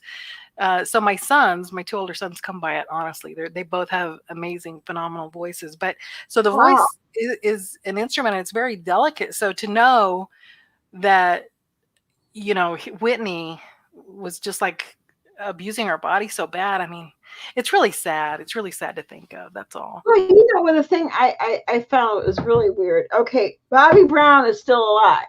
Yeah. He's still alive, and I think out of the two, maybe she was the worst of the two. Yeah, I mean, I think so. maybe not, but I don't know. I mean, I'm like, well, he's still alive, and he's, obviously he could stop, or maybe he influenced her to do. Maybe he could. Excuse me. He influenced her, but I don't know why she didn't get the help that she needed. You know that her aunt used to sing with Elvis Presley. Yeah. And Sissy Houston, her mother, right? Renowned, very star gospel singer in her own right, and did backup for all kinds of. I think she probably sang with Elvis too. Yeah. No, that was her mother. Sissy Houston. Yeah, that's her mom. Yeah. Look at all these great shout outs. Yeah, Prince. Oh my gosh, don't get me started on Prince. Love Prince. Amazing. I remember Seasons in the Sun. You'll remember that, Pam. That's a good 70s song. Seasons in the Sun by Terry Jack. Yes. Kind of a sad song, and when you really listen to it, but yeah. Tom Petty. I love Tom Petty. R.I.P. Oh yeah. I know. I remember I used to listen to my brother. He used to listen to hard rock metal, and I used to hear that all the time. And when I think back to it now, it didn't sound as bad as I thought it did. I like because he listened to it. It really wasn't all that bad. I was I mean, really never into. I was never into metal. I mean, I could listen to a little bit of it when I was in high school. I had some friends who were into it. Hard rock, some of it I actually really like. I'm a big Pearl Jam fan. I like John Denver a lot, Katie Rose. Actually, I think he's another one who people sometimes joke about, oh, so easy listening, whatever. It's right. actually really good, I think. He His was a good voice writer. He was another good writer. His voice was Yeah. wonderful. His voice was Yeah. beautiful. Yeah. It's really yeah. good. Yeah. There was so many, yes, I'm Michael Bolton. Michael Bolton. Yeah. Celine Dion opened for him. It would be the other way around now. That's very true. Yeah, I remember when Michael Bolton came on the scene. His first hit was called Soul Survivor, if I recall correctly. It was circa maybe 1980, late 80s, mid to late 80s. But what's going on with Celine Dion? Oh my God, she looks like anorexic. Oh my God. I know, she's always been really thin though, right? I know some people are talking. Oh my God, she's almost see-through. I mean, like, yeah, she's pretty thin. Her husband died. Maybe right. it was her way. Yeah. Being or. I think B's trying to get your attention, Pam. Oh, B would like a word with you. I miss Whitney. Just adored her voice. She was gorgeous. Oh yeah, I think she was very pretty, and I think she had. No, do I have vinyls? No, I used to, and when I moved, I left everything. I left a lot of stuff, so no, I didn't take all that stuff. Somebody else got that, but no, and most of my stuff, I didn't have that type of stuff. Nights in white satin, never leaving the name. Carly, my understanding of Tom Petty's politics, he would be perfectly fine with that. He would say, yes, please put it on repeat and don't let it stop. So you're right on the right track with that, Carly. Absolutely. Yeah. I won't back down. That's very true. Tom Petty, yeah. He was not a Republican fan. Okay, okay. Oh, Pam. Okay, Pam. Okay, let me look. I'm so sorry. I thought I answered. I'm so sorry. I miss Whitney. Okay, what is this? Okay. Do you have vinyls? Was that the question? Did you miss? You asked it. Oh no. I when I left, I didn't take any of that stuff. When I moved out, I didn't take any of that stuff. Somebody else got it. My husband got all that stuff. I don't Does have. He still have it? Do you know? Does he still have records? 33. I'm sure he does. I don't want it. No, I don't have any room for any of that stuff. I seriously don't, and I don't even. It's so different, though. It's so different to listen to music on a record. Yeah, a real record. The breeze makes me feel fine. Yeah, Stills and Crofts. Yeah, Carly, I don't know if you saw in the comments to Pam's video from earlier today, because she was singing "Get Closer" by Stills and Crofts, and I said in the comments that I also really like their song "Summer Breeze," and I said that younger guy named Jason Mraz covered that song "Summer Breeze." It's probably been about 10 or 15 years ago now, but his version, his last name is spelled M-R-A-Z, like in zebra. Jason Mraz. You might want to check that out on YouTube. His cover of "Summer Breeze," the album version of his cover, because he's got a couple versions. I really liked it. You know what? I do have a couple records that, now that I think about it, I do have a couple, but not a whole lot. You know what I mean? I would love to, like, the stuff that he's got. I don't know that he would give them to me. Tell him you just want to borrow them, quote unquote, borrow them. Tell him it's music therapy. I mean, music is therapy. I have an Elvis thing here, a record, but I would love to get back like my Chicago and things like that. I would love, Chicago the band. I love Chicago the band. Oh yeah. Oh my God. Yeah, I love Chicago. I mean, I like music. I just, it makes you feel so much different, you know, when you're feeling bad, you put on some records. Oh my God. Or, It well, does. I It have releases the endorphins. It literally changes your brain chemistry while you're listening. So yeah, you're not yeah, imagining it, people. When you hear songs that you really love and that really move you, especially the ones that really resonate with you, and maybe you get that little tingle, that yeah. auto response, they call it. Mhm. Yeah, there's a reason, because it's something real is happening there. You're really vibing with it. Yeah. There's like certain records, Ones you didn't wreck. You're funny, Carly. like Chicago, certain songs with Chicago, I could listen to. I could cry in a minute. Saturday in the Park, 25 or 6 to 4. Uh, uh, You uh, want me to list more? I could go down. if you leave me now, that Oh would my make gosh, yeah. that there's a song, Oh God. there's a story behind that song. So I don't even. Hmm. What is that, And like from 75 or no, 6, maybe no, I could 74? tell you the story. I could tell you the story. My Hmm. my mom had a massive heart attack, and my mom was dying. Oh no. I was Yeah. in the hospital, and you know, it was like 2 o'clock in the morning, and I was in the bathroom, and it was not looking good. And here's the song comes on, Oh. and I was in there just crying, and nobody was around. Again, it's 2 o'clock in the morning. It's CCU, and that song came on, and whenever, and to me that was like a message. That was a Yeah. message Yeah. to me. If you leave me now, and so whenever I hear that song, Wow. that is the one thing, that one song that I it just it just it's just there, and Yeah. Yeah. Absolutely. yeah, Wow. that song came from. That's why when I hear that song, I cry because I remember Oh. that exact moment. It was so weird because Yeah, it's like a message or something.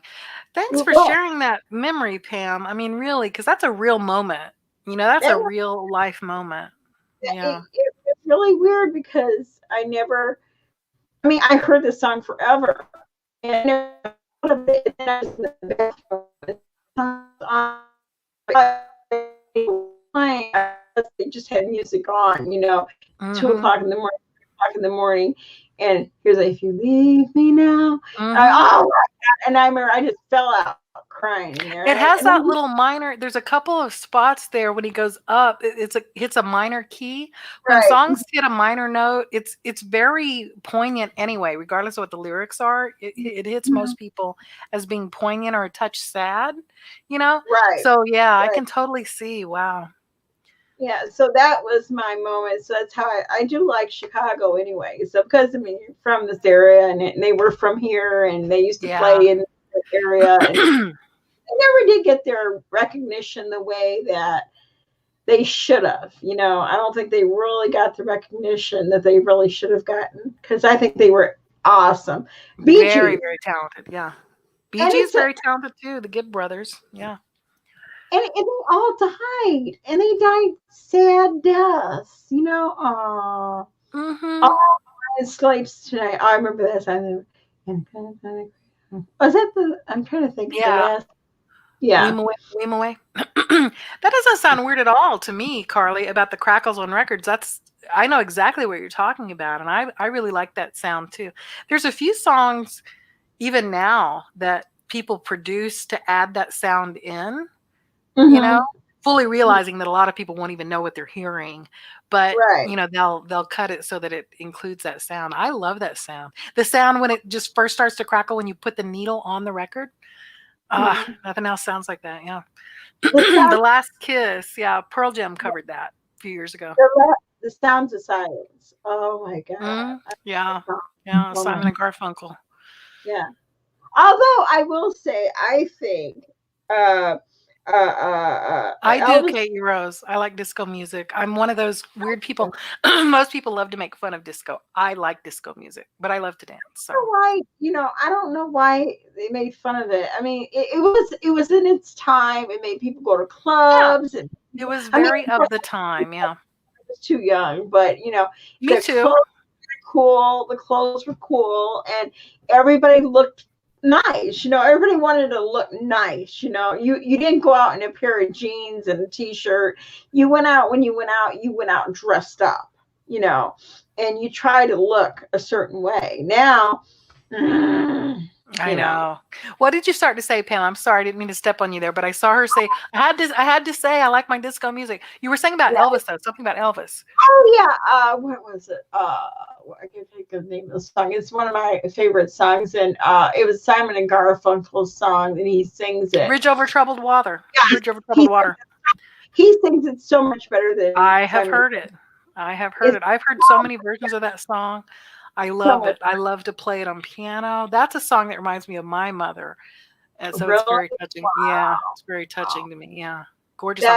I agree. I love Elvis's version, though. Very dramatic, very heartfelt. The first time I heard it, I remember, well, again, I haven't always liked Elvis. I was never always an Elvis fan.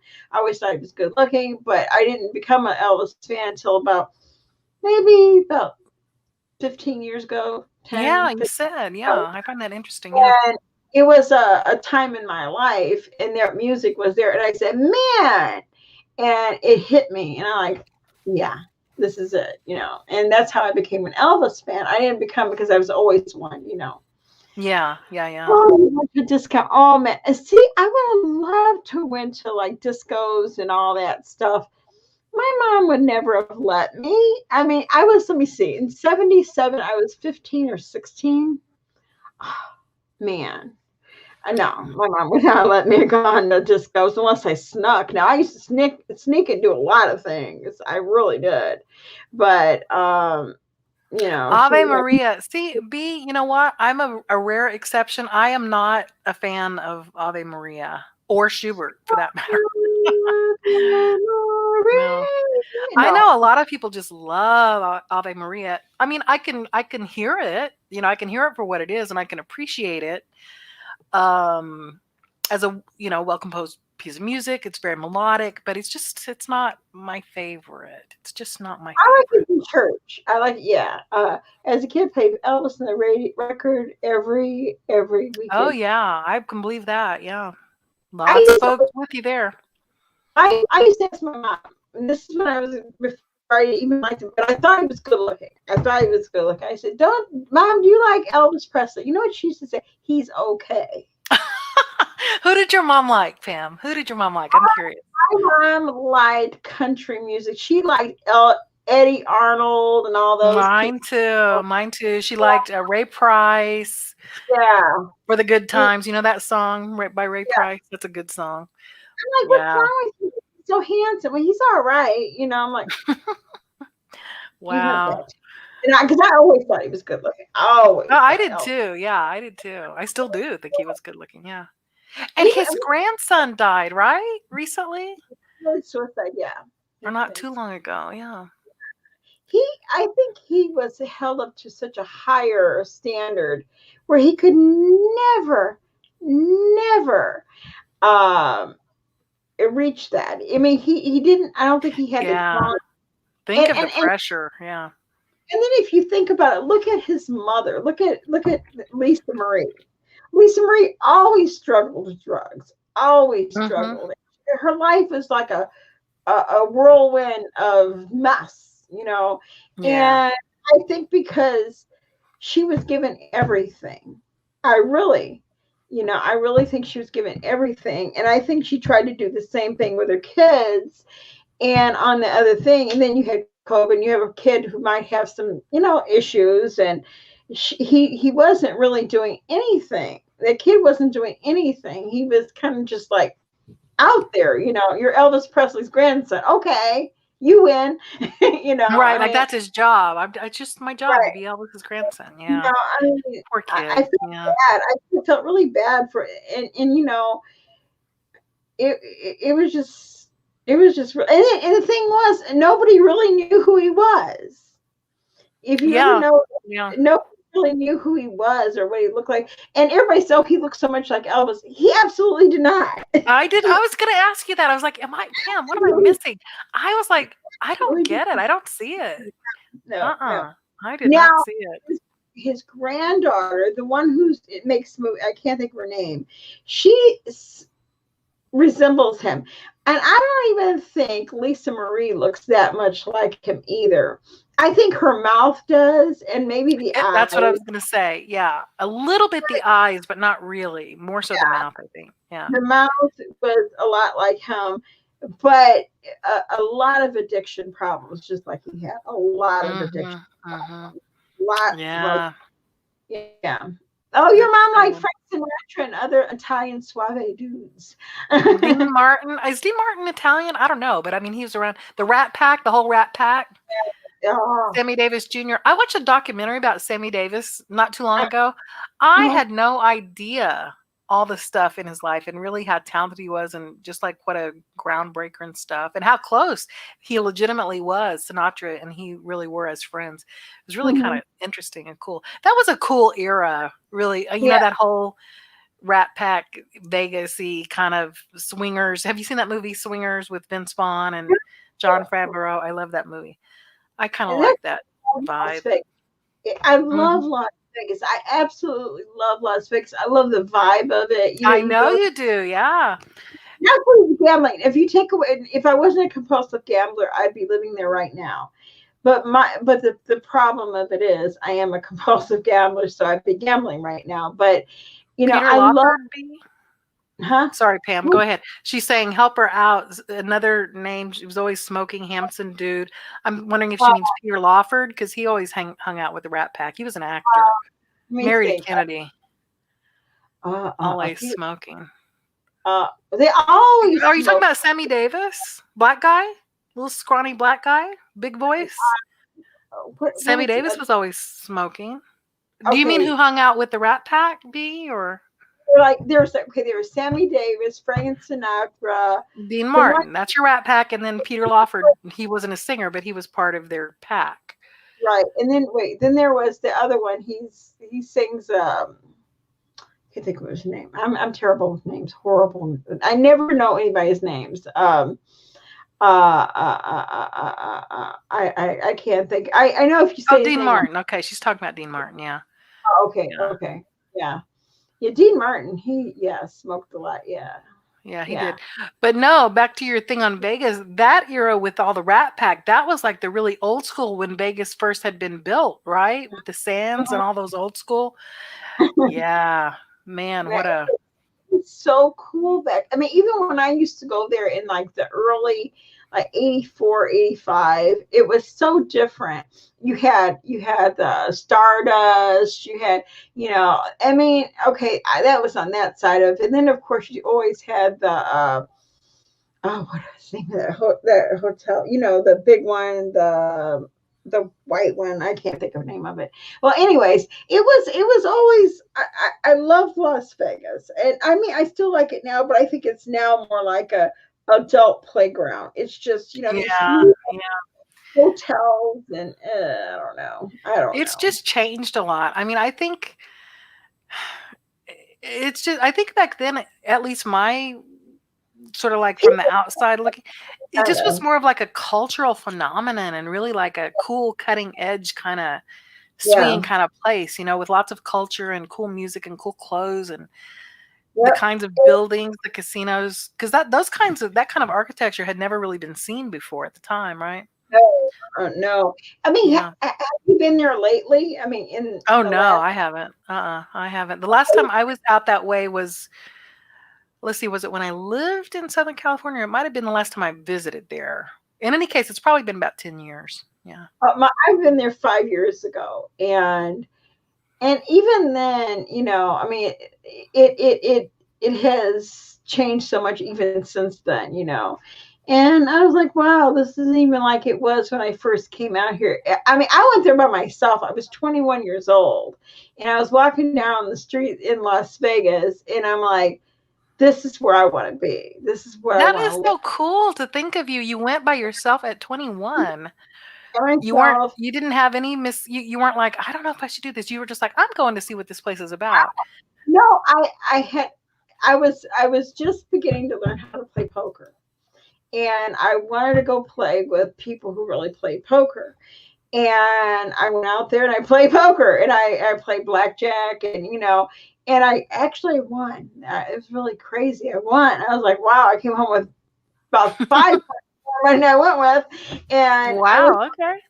days, and it was insanity. And then I loved Las Vegas. I absolutely love Las Vegas, and I'm surprised I've never really took seriously tried to move to Las Vegas, because I really wanted to. And even in my when I'm by myself, I think about it. I look at it. I'm like, could I do it? Could I go there and not gamble? No, I can't do that. I couldn't do that. No, I know I can. I have casinos down the street from me, though. Caesar's Palace. I couldn't think of it. Oh, I there you have go. Yeah. casino down the street, and I can't do it.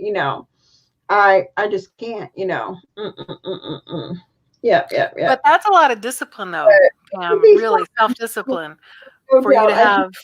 road again with gambling, though. I wouldn't want to do that, but it's so much fun. It's so much fun. It's Fun for you because you're good at it.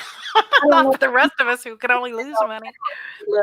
I know, I know you live in California, and wherever. Well, you did at one time, and Uh-huh. I know several other people where they live at, but I want the excitement. I always wanted the excitement, that type of life. And here I live in Hammond, Indiana, where the biggest excitement is the shooting down the street. Hey, you know what? Life ain't over yet. Don't count yourself out just yet. That's all I'm going to say about that. It's not over yet. Nothing like that. It's not No. exciting. I had a friend. I had a friend when I lived in. You never know. Well, I had a friend when I lived. Oh, Joey Bishop. I remember that name. Oh, Joey Bishop. Yeah, he also hung around with the Rat Pack. Absolutely, yes. Sade. Yes. Joey Bishop was another kind of small guy. He was he married to Joey? Another Joey Heatherton. Why am I thinking of them in the same? She and Lola Falana. That sort of loungy type female singer who was also sort of a little sex kitten type back in the day. They all were Vegas acts. They all were really big. Joey Bishop, I know, had a big, these days they call it a residency in Vegas, but he played a lot in Vegas around the time that the Rat Pack did, I know. But Pam, I had a friend when I lived in LA that she got a real estate license and she moved to Henderson, Nevada, which I think is not too far from Vegas. And did very well. I haven't had contact. She wasn't a super close friend, but she did very well in real estate out there. There we go. I got it fixed. My dumb thing. Yeah, I would really like to live out there, but I couldn't do it. I can't, like I said, I can't live down the street from a casino, so what the hell, And I do live down this not far. I can get to the Horseshoe in about 15 minutes. But see, that says a lot. I insist that you give yourself credit for having that self-discipline. I mean, really. I can't go in there. I can drive past it now. I could drive past the casino, but I can't go in. I couldn't. No, I could not go in. Oh yeah, Joy. I applaud you. I applaud you, Pam, for that. I really do. But it's like something I really love. I mean, I really do, and I was good at it. I'm not good at many things. I was good at it until I lost everything. So I guess I wasn't. But it was the. I mean, are you comfortable discussing? I don't know if it's like triggering. Because I have a question for you. So, because you were talking about poker. Poker is one of those games where. So teach it to me, and now I can play, and I start having lots of fun while we're playing. And then if I don't play again for a while, you're going to have to teach me all over again. I'm going to forget. Just like chess. I'm that way with chess too. But here's my question. So is it the appeal for you, and the part that's like a problem, it got to be a problem. It's the gambling, not the games, right? So for instance, if you wanted, it's the gambling. So does the games themselves, like poker itself, if you contemplate doing that without gambling, is it like, that's not gonna be any fun?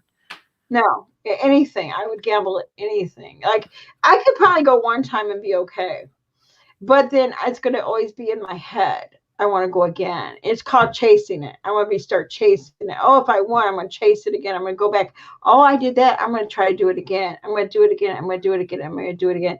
Then that's all you think about. I'm going to do this. I'm going to do this. I'm going to do this. And then all of a sudden, the love you had of it is like, it's like your worst enemy. It's like an alcoholic. It's the same Okay. thing. It's I see. the same Yeah. thing. Yeah. Yeah.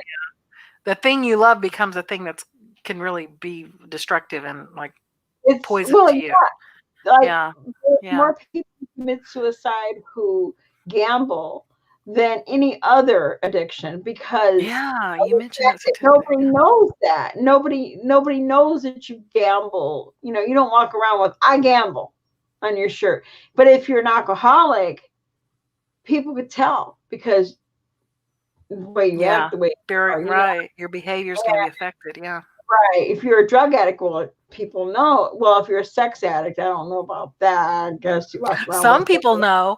I guess we yeah, know some people would know. yeah, Your partners know, I guess. there you Yeah. go. But Yeah. it's Yeah. it scares me. It scares the shit out of me. It really does. I mean, if it didn't scare me, I'll be honest with you. If it didn't scare me with all I'm going through with my dog and everything, I would probably be at the casino, because that would be a diversion.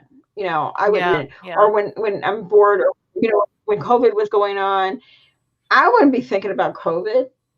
I don't care. I'll put a mask on to go pray for the best. Right. Right. Or Yeah. I could do online gambling. I mean, they have that now. They didn't Yeah. have it so much 5 years ago. They have that now. And no, I've never tried. I've never even looked into it, but I know it exists. But I'm not going to do it. I used to even bet on horses that I knew nothing about. Nothing Wow. about. Yeah. I bet on baseball, basketball. I bet the odds. I bet, it didn't matter. I'd bet anything because it was just the action, you Right. know, Right. Right. so that was Yeah. that.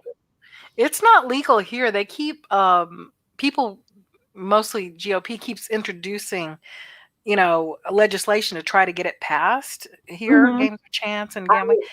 They have not been successful to I date. hope So they never do. I think it's the worst thing they could do. I think gambling was great when it was in Las Vegas only. And I think it's the worst thing you could bring into a community, even though they say, oh, look at all this money you're going to have. You'll never see it. And only one part of your state will get it. And that's just like Indiana. We were the first ones to get the casinos here in Indiana. Good night, B. Sleep well. Talk to you later. night And B. we never really seen any of that money. It all went to Indianapolis. That's why nobody liked Pence, because Wow. I did screwed not know people. that. Wow. Yeah, and screwed people. They sent all of our money that we from our taxes and from all of that, they sent to Indianapolis. And Wow. people just are so nice, took it. I'll go sit down somewhere. And That's so so, typical, that sort of bait and switch, though. It really is. It's so you know, typical. I mean, they had, when they first opened up, they had Trump Casino. Yes, he owned a casino there. And then they had the Majestic Star. It was right across, and I used to play at both of them. Yes, I did. And then they built the Empress, which is now the Horseshoe, which is being bought out by Caesars. And now they're building over in Gary. Although Trump is in Gary too, they're going to close that down. They're going to build what is that called? It's the casino that's going over there is. What is the name of it? Let me see that. No, it's on the head. I have the worst memory. It is called. It's right there. Okay, hold on. I'll tell you. New casino in Gary, and I think it is like anytime I tell my husband, he gets so mad. I say, you all can't afford it. You cannot afford it. Because if what's going to happen is, okay, oh, hold on. What is the name of it? Oh, God, I can't think of the name of it. Okay, it's going to be, okay, hold on. Crap. I hate doing this. It is Hollywood. Hollywood. I think it's Hollywood Casino. Hollywood. Okay. Yeah. Yeah. I think okay. Wait. What's the new casino being? New casino supposed to open in 2021. So I that's believe. this year. Yeah. Sade, yes, I'm aware that he had his own show, and I know he was a stand-up comedian. I think I said that a few minutes ago. I don't remember any of that firsthand. I was born in I was born in '64, so I don't remember it firsthand. I think I've seen some clips from it, and it was in black and white, right? Most things were back then, I guess. Mm-hmm. But yeah, I was aware. I'm totally aware. I can totally picture him in his, suits. They all wore suits, right, and looked great. Hi, Pepper. Hard Rock. That's it. It's Hard So Rock. it's gonna be like the Hard Rock, Yeah, or it's okay. It's the Hard Rock. Interesting. Yeah, and hey, Pepper, how are you? I just think it's the biggest mistake that they're making. Another one, and they didn't do anything for Gary, and they're just, you're going to make more poor people have more gambling problems. Yeah, it's true. That is true. Demographically. They will provide a little tiny minimum wage jobs, in a casino setting, and I'm not impressed. Because I worked at the Empress for a bit. Oh, and wow. it was fun because I was around what I like to do, but it didn't pay nothing. They don't pay. And it was probably minimum it was low. But I loved it. It was fun, but I didn't stay there long because my husband, he had an issue with it. Yeah, I can understand. Pepper, don't be sorry. Yeah, I don't know. I think a lot of folks, I'm going to have to go here in a few minutes too. But yes, Joey Bishop was around Dino Martin. Dean Martin, in fact, we were talking about the Rat Pack and Frank Sinatra, Dean Martin, Sammy Davis Jr., Peter Lawford, all those guys. Yeah, in the heyday back then. Shirley MacLaine hung out with them too. Yeah. Oh, yeah. It was big time, big time. I mean, the glamour of it too, right? That was the thing about old school Vegas. Yeah. Yeah. I mean, now you go there, in shorts and nobody dresses up. You go out to a restaurant. It was like, I mean, it costs so much to eat it used to cost like you can get a buffet in Las Vegas for like $3.99. Now you can get a buffet in Las Vegas for, when last night I was there, for $75.99. Oh my God, that's insane. It's like, oh my God, but the food's good. But I mean, do you go not that good? Wow. I mean, yeah, it's. I mean, if I could, I would live there, but it's just, and it's probably so not a good idea. now. It's so expensive. I watched this show. We show the different areas of Las Vegas, like summer or something or another, and and it's so up there with cost. Either you're up there with the cost, like a house is like $500,000, or you're down there living like so broke, like living in these little apartments. It's scary. All or nothing there. Yeah, all or nothing. It's all or none. You're doing well or you're doing nothing. I can't or couldn't afford that. Maybe Arizona. It's close enough. And if you really wanted to go, you're there, but you're not there on top of it. True. It's within driving distance. Dean Martin music. Mary, I'm not crazy about Dean Martin music, except there are a couple of his songs. He has a song called Memories Are Made of This that I really like. I'm going to check that out. Memories Are Made of This. Yeah. I'm going to check I like that song. His voice, to me, lends itself really well to a certain kind of song. And Memories Are Made of This is one example for me. It's kind of a boppy little song. I like that song. But yeah, he wasn't That's Amore is a good song, yeah, of his. Yeah, that's a really well-known one. That's been used Yeah. in so many movies. I think, isn't that in Lady and the Tramp, that Disney movie? Yes. Yeah. That Yeah. is. Those are your faves, Pepper Wesley. Wow. Yeah.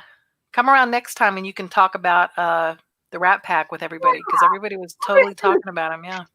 We're gonna be, I'll probably be doing this again on maybe not Saturday. I'm not sure. My daughter might be here on Saturday, and but for sure, I don't want to do it when anybody else has a live going on. I might do it a little later on Sunday, Sunday Okay. evening. Nobody will be here on Sunday for sure. And tomorrow I'm not, because I know my brother will be here. And Friday, I don't know. I'll see. Play it by ear. Just play it by ear, right? Yeah. Well, just let us all know. Yeah. I mean, Okay, I'll I got definitely be around if I can. too much. I'll let you know. Mm-hmm, And mm-hmm. I want to thank everybody for coming. We've been on like 2 hours and 30 minutes. I know. I think some folks are just like, sorry, I gotta get to bed. I'm falling asleep. I understand. It was fun though, and I'm glad Carly hopped on too. That was fun. Yeah. When she hopped on the panel. Pepper, consider jumping on the panel next time if you come back. Come join us. No pressure at all. It's kind of fun. Yeah, just talk and talk your little heart out, and whatever we talk about, feel free. Hey, jump on when you feel comfortable. Yeah. Talk about your day, whatever you want to talk about. Yeah, okay. I'm gonna head out, Pam. Yeah, I'm gonna, speaking of getting some rest, and you get some rest too. Everybody else, thank you. It's so great to see everybody. Really fun tonight. I enjoyed it. Thank you for doing this, Pam. And this was wonderful, and I'll talk to you later. Sleep well. Everybody have a good day tomorrow. Stay safe. Bye. Shade, bye. Mary, bye. Louise, if you're still here, bye. B, I think she's gone. Bye. Bye, Laura. Bye, everybody. Bye-bye. Night all. Bye, Pam.